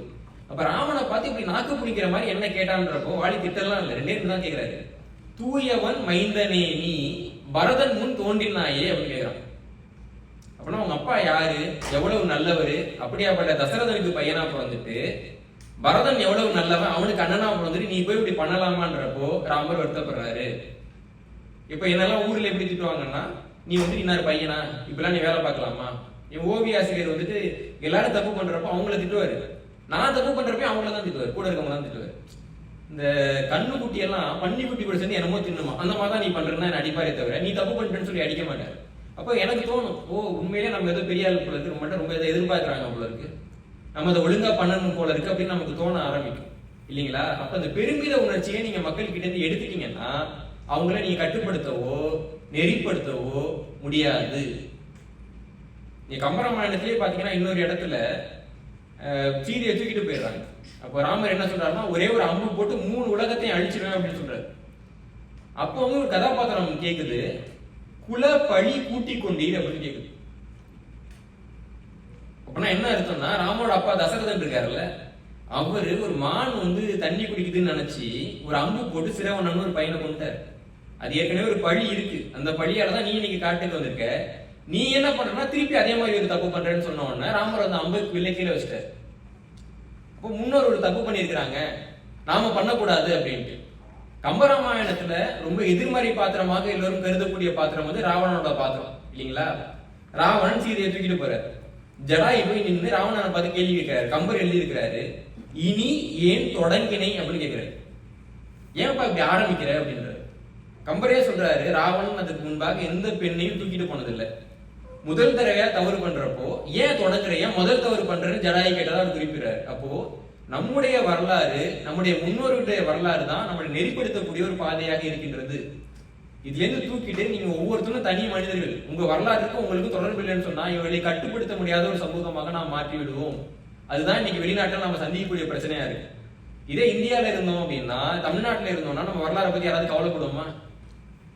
ஏன்னா உங்க வரலாறு உங்களை திட்டவரனுக்கே தெரியும், நீங்க கவலைப்பட வேணாம். ஆனா இங்க வர்றப்போ அந்த வரலாற்றினுடைய இன்மையால என்ன நடக்குன்றதை நம்ம பார்க்கிறோம், அந்த வழியை நம்ம அனுபவிக்கிறோம், அதன் காரணமாக இந்த வரலாற்றை தேட ஆரம்பிக்கிறோம். நல்லா நினைவு வச்சுக்கோங்க, நாளைக்கு உங்க குழந்தைங்களுக்கு குழந்தைங்க பிறக்கிறப்போ உங்களை விட அதிகமா அவங்க கஷ்டப்பட போறாங்க இல்லைங்களா? அப்போ அவங்க கிட்ட சொல்லுங்க, இதுதான் நீங்க இருக்கக்கூடிய பிரச்சனை அப்படின்னு அவங்க கிட்ட பேசுங்க. தமிழ் மொழியை வந்துட்டு அவங்க மேல திணிக்காம அதே வந்து ஒரு உணவு மாதிரி. ஏன்னா ஒரு வாழைப்பழம் இருக்கு, ஒரு குழந்தை சாப்பிடுது, நாளா கடிச்சு சாப்பிடுற வாழைப்பழத்தை அப்படியே வச்சு உள்ள எழுத்துனீங்கன்னா என்ன ஆகும்? அதிகமாக திணிக்கப்படும் எதுவும் வாந்தியாக வெளியே வரும். அதனால தமிழை திணிச்சு அதை வாந்தியாக்கிறாதீங்க.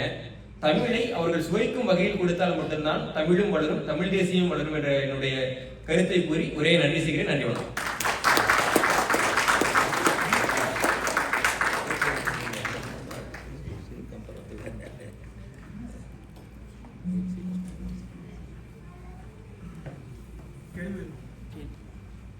நன்றி மன்னர் அவர்கள்.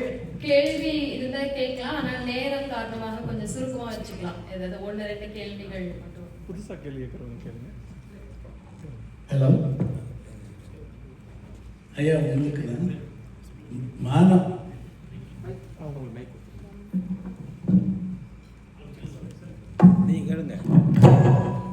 மானமும் அறிவும் மனிதனுக்கு அழகு, உனக்கென்று மூளை இருக்கின்றது, அதை உபயோகப்படுத்தி சிந்தி அப்படியெல்லாம் சொல்கிறாங்க. இப்போ திரு மன்னர் மன்னன் மன்னிக்கணும், திரு மன்னர் மன்னன் சொன்ன அத்தனை கருத்துக்களும் நான் ஏற்றுக்கொள்ள முடியாது. எனக்கு சில இது இருக்குது, நிறையா சொல்லலாம். ஒன்று மட்டும் உதாரணத்திற்கு கருமையில் பேர், பச்சை தமிழன்னு பேர் காமராஜருக்கு. ஏதோ போகிறப்ப யாரோ ஒருத்தர் பேசிட்டாங்கன்னு நீங்கள் கோட் பண்ணீங்க, அது சொன்னது உண்மை. அதை ரொம்ப பேர் ப்ரூவ் பண்ணியிருக்காங்க. இன்னைக்கு இருக்கிற ரொம்ப பேர் அவங்க சொல்றது உண்மைங்க. என்னன்னு பல பேருக்கு தெரியும் என்ன விஷயம் அப்படிங்கிறது. அப்படி தன்னுடைய பதவியை தூக்கி இருந்த காமராஜர் இதனால கிங் மேக்கர்னு பேர் எடுத்தார். ஸோ அந்த பதவியை தூக்கி எரிஞ்சதுனால தான் அவருக்கு கிங் மேக்கர்னு பேர் வருது. அதனால அது தப்பு இல்லை. காமராஜர் தப்புன்னு சொல்லல, தப்புன்னு சொல்லல, அது மாதிரி செய்யறது ஒன்றும் இல்ல செய்ய. காமராஜர் முதல்ல அப்படி செய்யல. அன்னைக்கு வந்துட்டு அமைச்சரவை கூட்டமோ இல்ல சட்டமன்றமோ நடந்துட்டு இருந்தது. அன்னைக்கு அவங்க வந்து நேர்ல பார்க்கல யாரும். காமராஜர் இறந்த பொழுது மதியானம் அவங்க சொன்ன கதை இரவுல இறந்து போனான்னு கதை சொல்லியிருக்காங்க. அது தவறு. திமுகவில் இருந்து யாரும் அதிகாரப்பூர்வமாக இந்த தகவல் தப்புன்னு இன்னைக்கு வரைக்கும் பேசல. அவங்க திருப்பி எதை மறுக்கிறாங்கன்னா, நாங்க ஏசி நீங்க சரியா புரிஞ்சுக்கலாம், ஏசியில தான் வந்தது. நாங்க ஏசி பத்தி பேசல. நான் இங்க சொன்னது இறந்து போறப்போ இல்ல நல்லா கவனிங்க. நான் சொன்னது இறந்து போறப்போ கையை பிடிச்சு ரெக்கார்டிங் தான் நானும் சொல்றேன். இறந்து அதே உரையில திருச்சி சுவார்கள் அந்த உரையிலேயே சொன்னாரு, கையை பிடிச்சி நீங்க தான் தமிழ்நாட்டை காப்பாற்றணும் அப்படின்னு காமராஜர் சொன்னாரு. அந்த கருத்து ஆதாரமற்ற கருத்து என்று நான் இங்க பதிவு பண்ணியிருக்கிறேன். இந்த நொடி வரைக்கும் திருச்சி சபா பேசி பிரச்சனையான இந்த நொடி வரைக்கும் இல்ல காமராஜர் கையை பிடிச்சுதான் சொன்னாரு அப்படின்னு யாரும் திமுக காரங்களே அதிகாரப்பூர்வமா இது வரைக்கும் சொல்லல. ஒன்னாவது செய்தி. ரெண்டாவது செய்தி என்னன்னா, மானமும் அறிவும் மனிதருக்கு அழகுன்னு சொன்னது வந்துட்டு ஒரு நபர்னு சொல்லிக்கிட்டு இருக்காங்க. அவர் அப்படி எந்த இடத்துல சொன்னாருனோ, எந்த நூல்ல சொன்னாருனோ எந்த குறிப்பும் இல்ல. வழக்கப்படி அது இன்னொருத்தர் சொன்ன ஒரு செய்தி, அது வந்து இவர் பேர்ல சொல்லப்பட்டிருக்கு. இது ரெண்டாவது செய்திங்க. என்னோட பார்வை இல்லைங்க, இது ஆதாரபூர்வமா நாங்க சொல்றோம். அப்படி சொல்லி இருந்தாங்கன்னா யாராவது காலங்காலமா எங்கேயா வருது? நான் என்ன சான்று இருக்கு? நான் திருப்பி கேட்கிறேன், என்ன சான்று இருக்குன்னா நான் கேட்கிறேன். சான்றுகள் இருக்குன்னா எந்த நூல்ல சொன்னாரு, எந்த மேடையில சொன்னாரு, என்னைக்கு சொன்னாரு, எதுல பதிப்பிக்கப்பட்டிருக்கு? மானமும் அறிவும் மனிதருக்கு அழகுன்னு எவ்வளவு நேரம் வேணாலும் எடுத்துக்கங்க. நான் வேணா மின்னஞ்சல் முகவரி தரேன். யாருக்காவது உண்மையிலேயே மானமும் அறிவும் இருந்துச்சுன்னா, மானமும் அறிவும் உண்மையாகவே இருந்துச்சுன்னா அவர் இந்த மேடையில இன்னைக்கு சொன்னாரு நீங்க நிரூபிங்க. நான் இந்த இடத்துல அறிவிக்கிறேன். நான் 10,000 தரேன். இங்க அறிவிக்கிறேன், 10,000 தரேன் உங்களுக்கு. இந்த நூல்ல இவர்தான் முதல்ல சொன்னாரு, யாராவது ஒருத்தவங்க நிரூபிங்க பார்ப்போம். அல்லது இந்த மாதிரி வந்து கலைஞர் கருணாநிதி கையை பிடிச்சுதான் காமராஜர் சொன்னாருன்றதுக்கு என்ன ஆதாரம்னு சொல்லுங்க. அப்ப காமராஜர் வந்துட்டு மதியானம் இறந்து போனார், யாரும் எதிர்பார்க்காத விதமாக திடீர்னு இறந்து போனாரு. இவங்க என்ன சொல்றாங்கன்னா இரவுல இறந்து போனாங்கன்னு அந்த கதை சொல்லியிருக்காங்க. திமுகவினுடைய பிரதிநிதிகளே அந்த கதையை சொல்லல. நீங்க சொல்லக்கூடிய கதையை திமுகவில் இருக்கக்கூடிய யாரும் உண்மையாகவே கையை பிடிச்சி இறந்து போனாங்கன்னு யாரும் சொல்லல. கையை பிடிச்சி இறந்து போனாரா இல்லையோ, எமர்ஜென்சி அப்ப நீதான் தமிழகத்தை நாட்டை என்ன சொல்லப்பட்டது? என்ன இறுதியாக இவர் கையை பிடிச்சிட்டு சொன்னாரு அப்படின்னு தான் சொல்லப்பட்டிருக்கு. நீங்க என்னைக்கோ சொன்னாரு அப்படின்லாம் சொல்லக்கூடாது. சொன்ன தகவல் சரியா தப்பா? இல்ல இல்ல இல்ல இல்ல இல்ல இல்ல இல்ல இல்ல இது ஆதாரப்பூர்வ தகவல். அடுத்த கேள்வி யார் கேக்குறீங்களா? டக்குன்னு கேளுங்க. நேரம் ஆச்சுங்கிறாங்க. உங்களுக்கு நேரம் தாங்க, எனக்கு நேரம் இல்லை. ஒரே ஒரு கேள்வி. இப்ப நெக்ஸ்ட் ஒரு 20 வருஷம், ஒரு 25, ஒரு 50 வருஷத்துல நாம என்னென்னலாம் பண்ணா எனக்கு சாரி ரொம்ப நாள் இருந்தனால ஒரு நெக்ஸ்ட் 25-50 இயர்ஸ்ல நம்ம எதெல்லாம் பண்ணா மேன்மையான இடத்தை ரீச் பண்ணுவோம், எதெல்லாம் பண்ணாம அந்த தவறு விட்ட தருணங்கள்னு சுஜாதாவோட ஒரு டயலாக் மாதிரி நெக்ஸ்ட் 25 ஒரு 50 வருஷத்துல எந்தெந்த தருணங்களை நம்ம மிஸ் பண்ணோம்னா எந்த விதமான காலகட்டத்துல, அதாவது தமிழர்களோட 6வது செஞ்சுரி பாத்தீங்கன்னு வைங்களேன், அந்த ஒரு ஏதோ சாலிட்டன்ஸ் ஏதோ அந்த வம்சம் மாதிரி தமிழர்கள் எதெல்லாம் பண்ணணும் எதெல்லாம் பண்ணலன்னா 50 வருஷம் 100 இயர்ஸ்ல எந்த காலகட்டத்துக்கு நம்ம போவோம் அப்படிங்கிறது மட்டும் உங்களோட சொல்ல முடியுமா? முதல்ல வந்து இது தமிழ்நாட்டை பாதுகாக்கணும். ஏன்னா கடந்த ஒரு 5 ஆண்டுக்குள்ளேயே நம்ம 2 மாவட்டத்துல பெரிய அளவுக்கு ஆக்கிரமிப்பை அனுபவிச்சிருக்கிறோம். எண்ணிக்கை வந்து ரொம்ப அதிகமா இருக்குது. அப்ப தமிழ்நாடு வந்துட்டு இன்னைக்கு தமிழர்கள் பெரும்பான்மை மக்கள். நம்ம பெரும்பான்மை மக்களா இருக்கிறப்பயே திருவண்ணாமலைங்கிற ஊர் பேரை வந்துட்டு அருணாச்சலான்னு மாற்ற முடியுது. கேரளா வந்துட்டு நம்ம ஊர்ல வந்துட்டு ஒரு பேருந்து நிலையம் கட்டத்துக்கு இடம் பார்த்துட்டு போக முடியுது. தமிழ்நாட்டு மக்கள் நாளைக்கு சிறுபான்மையினரா மாறிட்டாங்கன்னா இலங்கையில் நடந்ததான் நமக்கு நடக்கும் இல்லைங்களா? அப்ப முதல்ல வந்துட்டு தமிழ்நாட்டை நாம் முதலில் பாதுகாக்க வேண்டும். நம்முடைய முதலாவது தலையாய கடமை அப்படின்றது. 2வதாக வந்துட்டு தமிழ் மொழியினுடைய தொடர்பான ஆய்வுகளை வந்துட்டு நம்ம அதிகப்படுத்தணும். இப்ப நீங்க ஒரு பக்கம் பாத்தீங்கன்னா வந்துட்டு சமஸ்கிருதம் தொடர்பான ஆய்வுகளுக்கு வந்துட்டு பெரிய அளவுல நிதி ஒதுக்கப்படுது. 1000 கோடி அங்க நிதி ஒதுக்குறாங்கன்னா இங்க 120 கோடி தான் நமக்கு நிதி ஒதுக்கப்படுது. அப்போ தமிழ்நாடு அரசும் அதை பெரிய அளவுல பண்ணல. இன்னைக்கு தமிழ் இருக்கைகள் வந்துட்டு நிறுவப்பட்டாலும் கூட அந்த இருக்கைகள்ல தமிழர்கள் நியமிக்கப்படவில்லை. தமிழ் இருக்கை, தமிழுக்கான ஆய்வு ஆசிரியராக இருக்கிறவங்க தமிழர்கள் கிடையாது. இதெல்லாம் மாத்தி தமிழ் குறித்த ஆய்வுகள் தமிழர்கள் மேற்கொண்டு தமிழர்களுடைய பெருமைகளை கொண்டு வரக்கூடிய ஆய்வுகளுக்கு நம்ம முன்னுரிமை கொடுத்தோம் அப்படின்னா தான் சர்வதேச அளவுல நமக்கு வந்து கவனம் இருக்கும். நாளைக்கு நமக்கு ஒரு சிக்கல் வந்தா கூட இப்படிப்பட்ட ஒரு இனத்துக்கு ஒரு சிக்கலா அப்படின்ட்டு 4 பேர் உதவுறதுக்கான வாய்ப்புகள் அதிகம். நம்ம வந்து என்னென்னலாம் கான்ட்ரிபியூட் பண்ணிருக்கோம்னு அவங்களுக்கு தெரியும். அப்படி நாளைக்கு தெரியலன்னா நமக்கு வந்துட்டு பாத்தீங்கன்னா நமக்கு ஐநாவுல நம்ம உறுப்பு நாடு கிடையாது. நம்ம வந்து ஒரு மாநிலம், நமக்கு வந்து இறையாண்மை கிடையாது. நமக்கு ஏதாவது இன ரீதியான சிக்கல் வந்துச்சுன்னா நம்ம சர்வதேச நீதிமன்றத்தை கூட நீங்க அணுக முடியாது. இந்த நிலைமையில தான் இருக்கிறோம். அப்போ நமக்கு வந்துட்டு நம்ம பத்தி ஒரு 4 பேருக்கு தெரிஞ்சிருந்தா மட்டும்தான் நமக்கான உதவிகள் கிடைக்கும்ன்றதுனால தமிழ் மொழி குறித்த ஆய்வுகளை ஏதோ ஆய்வு தளத்துல நடக்குதுன்னு பார்க்காம நாளைக்கு எதிர்காலத்துக்கான ஒரு காப்பீட்டு திட்டம் மாதிரி தமிழர்கள் பார்க்கணும். இப்போ வந்துட்டு யூதர்களுக்கு ஏதாவது நடந்துச்சுன்னா உடனே என்ன சொல்றாங்க, ஐன்ஸ்டீன் வந்து யூதர் தான், கார்ல் மார்க்ஸ் ஒரு யூதர் தான், யூதர்கள் இந்த உலகத்துக்கு என்னெல்லாம் கொடுத்தாங்க தெரியுமா, அந்த யூதர்களுக்கு நடந்ததுன்னு சொல்றாங்கல்ல. இப்போ தமிழர்கள் வந்துட்டு இலங்கையில கொல்லப்பட்டப்போ ஏன் இந்த வாதம் வைக்கப்படல?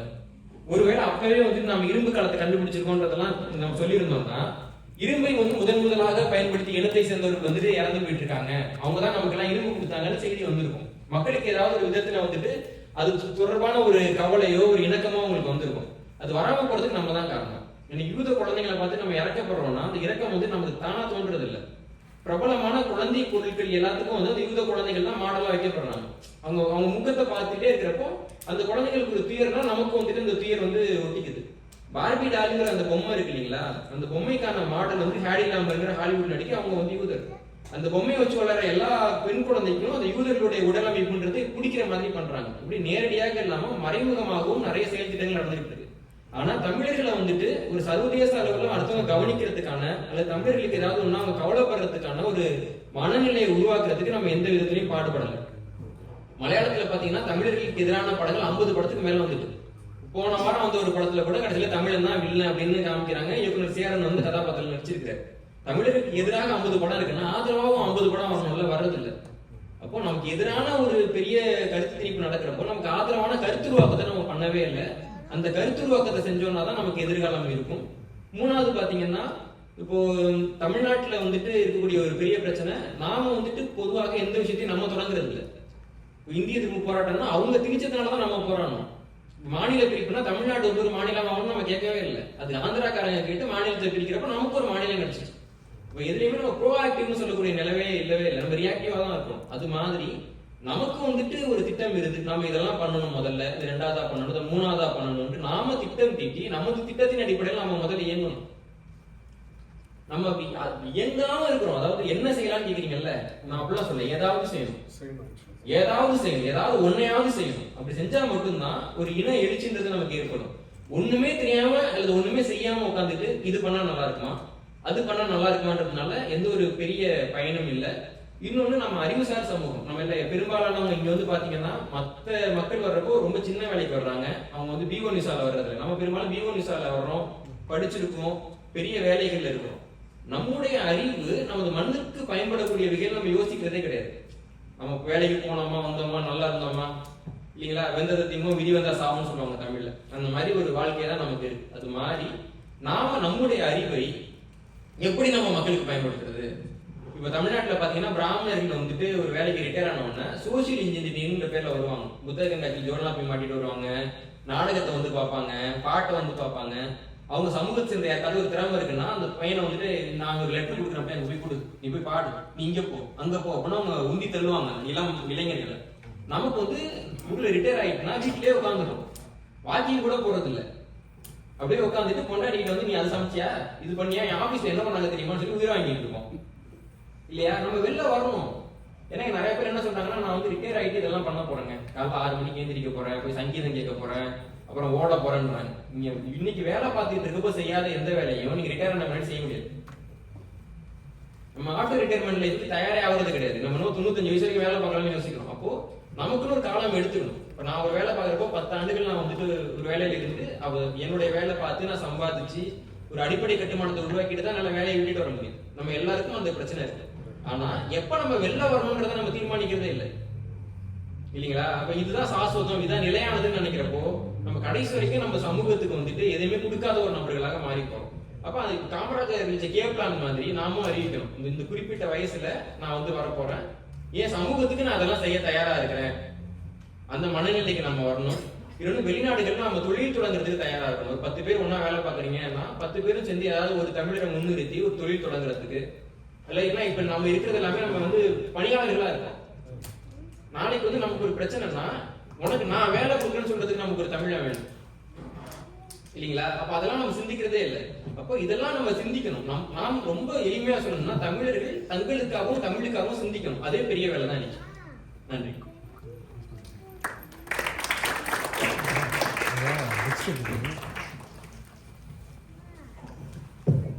வணக்கம். எல்லாரும் புத்தகம் வாங்கறதுக்காக ஒரு சின்ன அறிவிப்பு, புத்தகம் வாங்கறதுக்காக கொண்டு வந்துருக்கோங்க. ஐயா சொன்ன மாதிரி ஆய்வுகள் பண்ணணும்னா அந்த ஆய்வுகள் போய் சேர்றதுக்கான டிமாண்டை நம்ம தமிழ் சமூகம் தான் உருவாக்கணும்.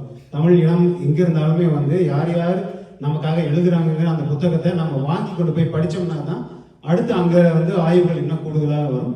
அதனால இது வந்து ஃபெட்னால நல்லா விற்பனையாச்சு, எல்லா பகுதியிலும் நல்லா நடந்துட்டு இருக்கு. அது போல இங்கே எக்ஸ்டர்னலையும் நடக்கும்னு நம்புகிறோம். உங்களுக்காகவே கொண்டு வந்திருக்கோம். போகும்பொழுது எல்லாருமே வாங்கிட்டு போங்க, முன்பதிவு செய்யலாம். நன்றி. என்னோட நூல்கள் வந்து ஃபெட்னாலே எல்லாம் வித்துட்டு காமிக்கிறதுக்காக மட்டும் ஒரு 6 நூல் கொண்டு வந்திருக்கேன். தேவைப்படுறவங்க அவர்கிட்ட முன்பதிவு பண்ணிக்கோங்க. நாங்கள் போயிட்டு முன்பதிவு பண்ணிட்டு உங்க முகவரியும் கொடுத்துருங்க. நாங்கள் போயிட்டு உங்களுக்கு அனுப்பி வைக்கிறோம். சரிங்களா? நன்றி.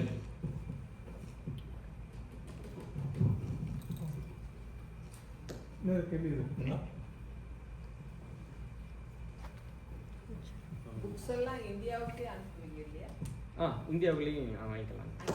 ஆமாம், உங்களுடைய எண் மட்டும் கொடுங்க, இந்தியாவில் வேணும்னு சொல்லிட்டு நாங்கள் இந்தியாவில் எங்கள் பிரதிநிதியை பேச சொல்கிறோம், உங்கள் முகவரிக்கு அனுப்பி வச்சுருவோம். நன்றி. எனக்கு ஒரு கேள்வி இருக்கு. நம்ம தமிழ் பேசுகிறோம்,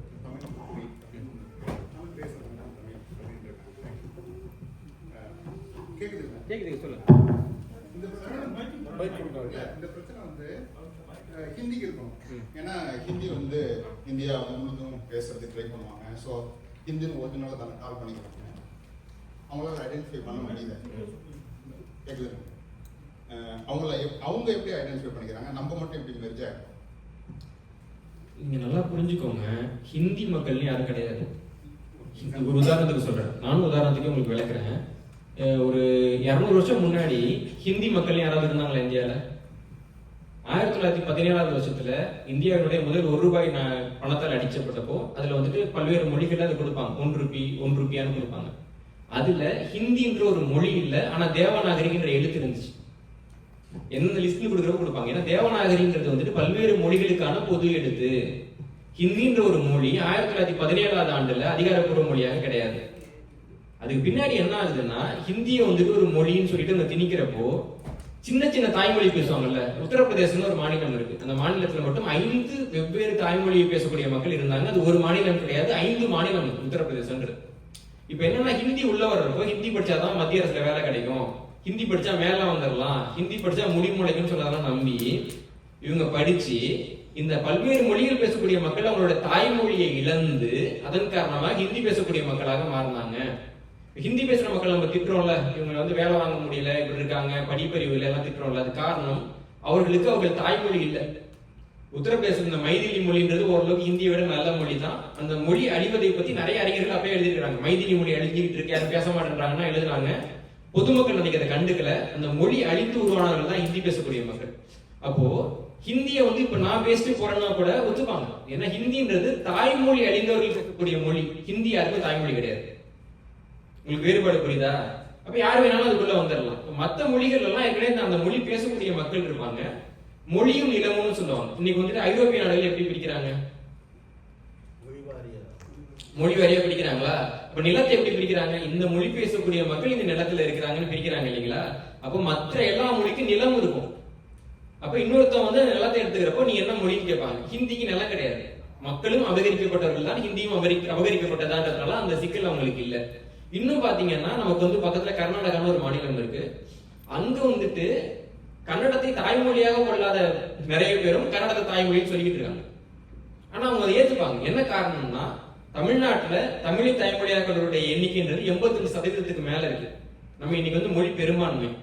இன்னைக்கு வந்து நாளைக்கு நம்மள ஒண்ணும் பண்ண முடியாதுன்ற ஒரு மனநிலை நமக்கு இருக்கிறதுக்கும் அதான் ஒரு பெரிய காரணம். ஏன்னா நம்ம வந்து அந்த பிரச்சனையை எதிர்கொள்ளல. கர்நாடகாவில் பாத்தீங்கன்னா அவங்க 70% கீழே இருக்காங்க. இப்போ தெலுங்கை தாய்மொழியாக கொள்ளாதவர்கள்லாம் யாருமே பிரிச்சாங்கன்னு வச்சுக்கோங்க, இந்த பெரும்பான்மை போயிடுமோன்ற பயம் வந்துட்டு அவங்களுக்கு இருக்கு. அதனால அவங்களுடைய கன்னடத்துல இருக்கக்கூடிய ஜாதிகள்லாம் பாத்தீங்கன்னா, பேரெல்லாம் பாத்தீங்கன்னா அவங்க தாய்மொழி கன்னடம் இல்லைன்னு நல்லா தெரியும். அவர்கள் தான் குறிப்பாக தமிழ்நாட்டுக்கு எதிராக அறிக்கை விடுறது, பிரச்சனை பண்றது எல்லாம் அவங்க தான் பண்ணுவாங்க.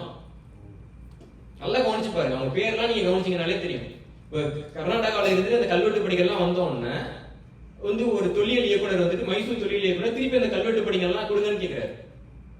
அவர் வந்துட்டு கன்னடம் கிடையாது. இன்னொரு நபர் வந்துட்டு தமிழ்நாட்டுல வந்து பேருந்து கொடுத்துரும், தமிழ்நாட்டுக்கு ஏதாவது பிரச்சனை பண்ணணும்னு சொல்லிட்டு இருக்காரு. கன்னட அமைப்பினுடைய தலைவராக இருக்காரு. அவருடைய தாய்மொழி வந்து கன்னடம் கிடையாது.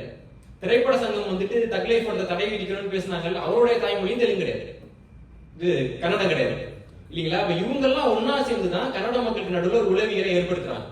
ஏன்னா என்ன வெளில தள்ளிட்டனா நீ மைனாரிட்டி ஆயிடுவ அப்படின்ற. அப்போ இந்த மொழி சார்ந்த பிரச்சனைகள்ல எண்ணிக்கை வளம்ங்கிறது ஒரு மிகப்பெரிய வேலையை பார்க்குது. கன்னடர்கள் வந்து அவங்க சிறுபான்மை மக்களுக்கு கிட்டக்க போறப்பதான் அதை உணர்றாங்க. அதனாலதான் அவங்க அவ்வளவு கோவப்படுறாங்க. அதான் உடனே அவங்க ரியாக்ட் பண்றாங்க. விட்டா அது கைமீறி போயிடுற நிலைமையில அவங்க இருக்கிறாங்க. நல்ல வேலையாக தமிழ்நாடு இன்னைக்கு அந்த நிலைமையில இல்ல. ஆனால் தமிழ்நாடு அந்த நிலைமையை நோக்கி போயிட்டு இருக்கு. இந்த மொழிசார் எண்ணிக்கை அரசியலை தமிழர்கள் புரிஞ்சுக்காம அது என்னமோ நடக்குது அப்படின்னு நம்ம யோசிச்சுட்டு இருந்தோம்னா, நேற்று மைதிலி மொழிக்கு நடந்தது நாளைக்கு தமிழுக்கு நடக்கலாம், இன்னைக்கு கர்நாடகா நடக்குது நாளைக்கு தமிழ்நாட்டில் நடக்கலாம். இதான் இருக்கக்கூடிய சீக்கிரம். அப்போ முன்கூட்டியே சொல்றோம், அது அவ்வளவுதான். உலகம் முழுக்க இதுதான் நடந்திருக்குது, பக்கத்து மாநிலத்துல இதான் நடக்குது, நாளைக்கும் நமக்கு இதான் நடக்கும். நமக்கு மாறி நடக்க போறது இல்லை. எனக்கு என்னன்னா இதை தடுக்க முடியும்ன்ற நம்பிக்கை இருக்கானா கிடையாது. ஆனா குறைஞ்சது நடக்கிறப்போ எதனால் நடந்ததுனால தமிழர்கள் புரிஞ்சுப்பாங்களான்ற ஒரு எண்ணம் தான் எனக்கு. வேற ஒண்ணு. நன்றி. ஒரே ஒரு கடைசியா ஒரு கேள்வி. எனக்கு ரொம்ப நாள் இந்த ஒரு கேள்வி. ஒரு 100 தமிழர்கள் இருக்காங்க, ஒரு 10% தான் வந்து நான் தமிழன், எனக்கு ஒரு தமிழ் உணர்வுன்னு இருக்கிறோம். இங்க வந்திருக்கிற எல்லாருமே அதுக்கான சாட்சி பாத்தீங்கன்னா ஒரு 90% நம்பர் வேறையா இருக்கலாம், 70-80%. இந்த மக்களுக்கெல்லாம் வந்து இவங்க அவங்க தமிழர்களா இருந்தாலும் தமிழ் தான் பேசினாலும், நான் சொல்றது தமிழே தாய்மொழி வச்சிருக்கிறவங்க, அவங்களுக்கு அந்த தமிழ் நான் தமிழருங்கிற ஒரு உணர்வே இல்லாம வாழ்ந்துட்டு போறாங்க இல்லைங்களா? இவங்களை எப்படி நம்ம அந்த தமிழ் உணர்வை ஊட்டி இவங்களையும் நம்ம மெயின் ஸ்ட்ரீம்ல கூட்டு வந்து நம்மளோட சேர்ந்து எப்படி இவங்களை கொண்டு வரது ஆக்சுவலி பாத்தீங்கன்னா? பெரும்பாலான போராட்டங்கள் வந்துட்டு சிறிய குழுக்களால் தான் நடத்தப்பட்டிருக்கு.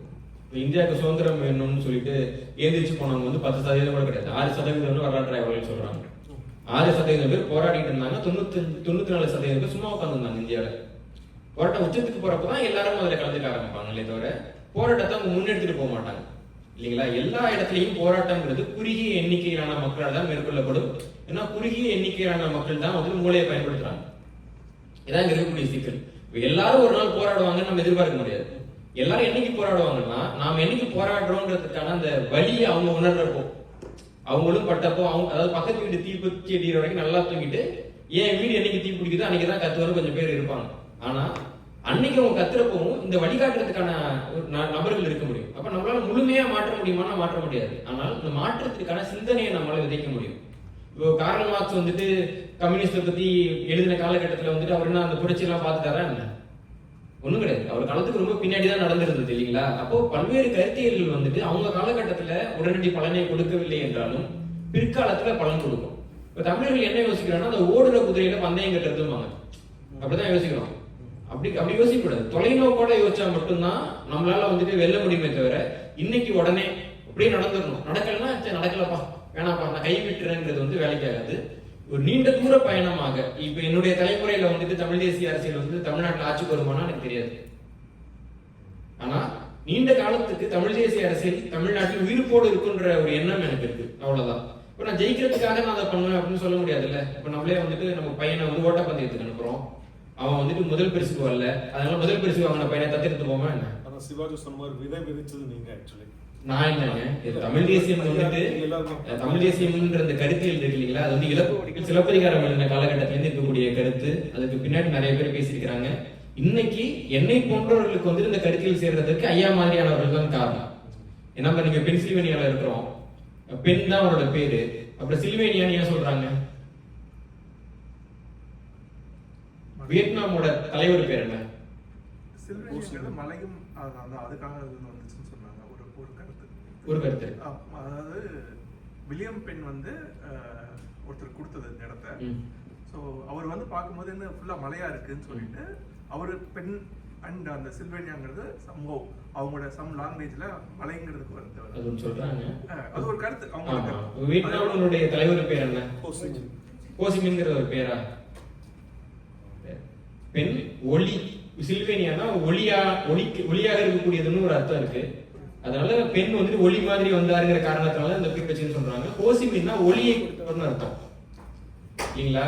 எவ்வளவு பெரிய காட்டுத்தீயாக வேணாலும் இருக்கலாம், ஆனா பொறி வந்துட்டு ஏதோ சின்ன பொறியா தான் இருக்கும் இல்லைங்களா? அப்ப எங்களுக்கெல்லாம் பொறியாக இருந்தது வந்து ஐயா மாதிரியான நபர்கள் தான். இவர்கள் மூலமாகத்தான் நாங்கள் அதை பெற்றுக்கொண்டோம். அது வந்து மாற்றுக்கிறது கிடையாது. இப்போ அதை வந்துட்டு அடுத்தவங்களுக்கு கொண்டு போறதுக்கு நம்ம என்ன பண்ண முடியும்? ஏன்னா அது தொடர் ஓட்டம் இல்லைங்களா? இப்போ ஒருத்தவங்க வந்துட்டு இந்த ஓட்டி முடிச்சிட்டாங்கன்னா நமக்கு தூரத்துல இருந்து கைக்கு தட்டிட்டு இருந்தோம்னா நம்ம ஜெயிக்க முடியாது. அப்போ அந்த நெருப்பை அடுத்து எடுத்துட்டு போறதுக்கான முயற்சியை நாங்க மேற்கொள்றோம். ஏன்னா எல்லாருக்குமான கடமை இந்த முயற்சியில மத்தவங்க என்னோட நன்றி. ஐயா தமிழ்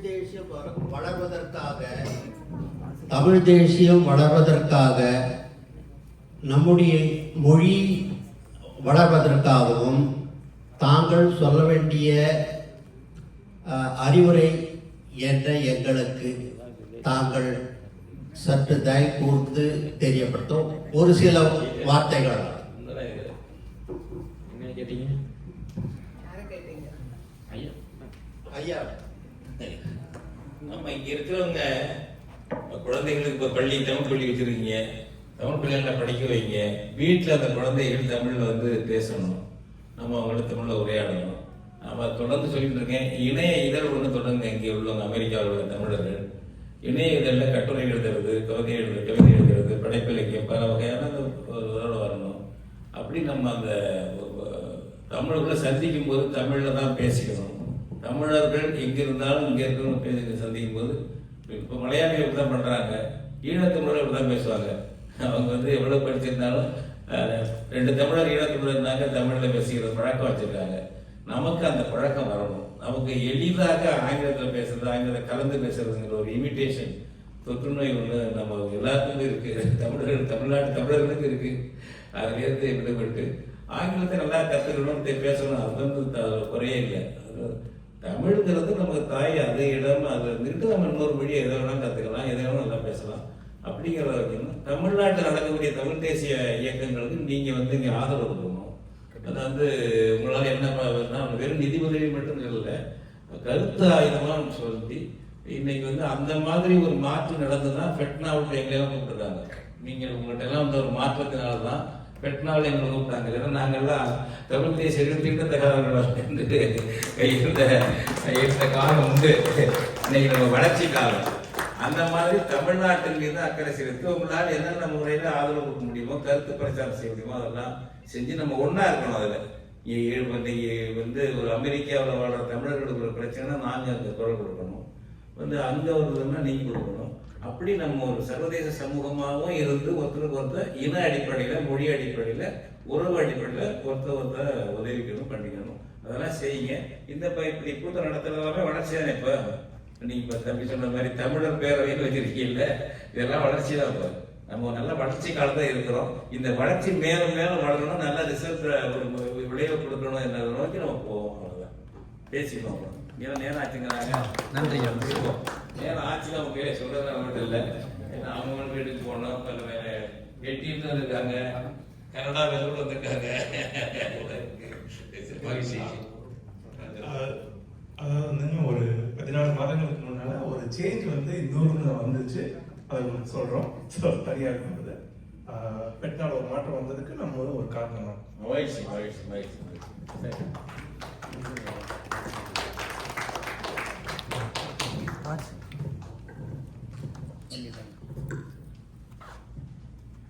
மணியரசன் ஐயா மற்றும் மன்னர் ஆகியோரின் சிறப்பான உரைகளுக்கு மிக்க நன்றி. அவர்களின் பங்களிப்பை பாராட்டும் வகையில் இவர்களுக்கு பென்சில்வேனியா தமிழர் பேரவையின் சார்பாக கௌரவிக்க விரும்புகின்றோம். வேளாங்கண்ணி ராஜ் அவர்கள் ஐயாவுக்கு பொன்னாடை பெற்றுவாங்க.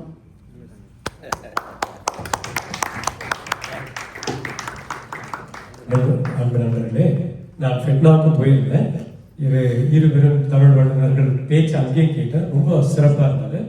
ஆனால் அதுக்கு மேலே நம்ம ஊருக்கே வந்து இவ்வளோ நல்லா நம்ம பேசி வரவழைச்சி எல்லாம் பண்ணியிருக்கிறதுக்கு வாழ்த்துக்கள். நீங்கள் வந்ததுக்கு எங்கள் அனைவரும் சார்பாக உங்களுக்கு ரொம்ப நன்றி. உங்களை கௌரவிக்கிறதுல எனக்கு ரொம்ப எங்களுக்கு இந்த வாய்ப்பை கொடுத்து பேச வச்சதுக்கும் பாராட்டியதற்கும் மிக்க மிக்க மிக்க நன்றி நன்றி நன்றி.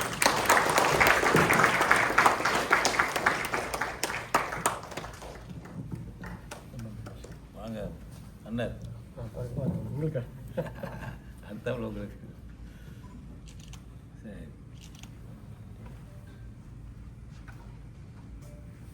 சரி. நன்றி ராஜ்.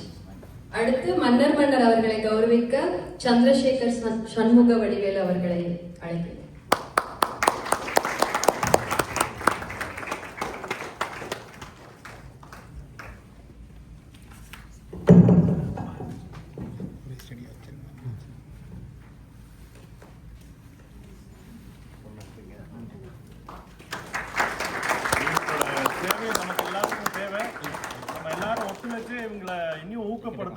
ரொம்ப எல்லாத்தையும் கேட்டுக்கிறேன். நன்றிங்க. அப்படி இல்லைங்க. நன்றிங்க.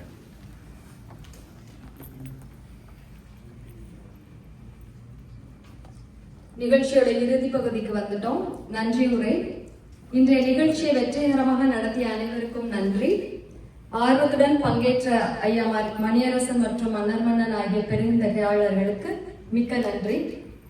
உங்கள் சிறப்பான உரைகள் நிகழ்ச்சிக்கு பெருமை சேர்த்தன. நிகழ்ச்சியில் பங்கேற்ற அனைத்து பார்வையாளர்களுக்கும் நன்றி. உங்கள் ஆர்வமும் பங்களிப்பும் நிகழ்ச்சியை மேலும் சிறப்பித்தன. இறுதியாக இந்த நிகழ்ச்சியை வெற்றிகரமாக நடத்த அனைத்து வகையிலும் உதவிய அனைவருக்கும் பென்சில்வேனியா தமிழர் பேரவையின் சார்பாக நன்றியை தெரிவித்துக் கொள்கின்றோம். மீண்டும் சந்திப்போம் இன்னொரு நிகழ்ச்சியில். நன்றி, வணக்கம்.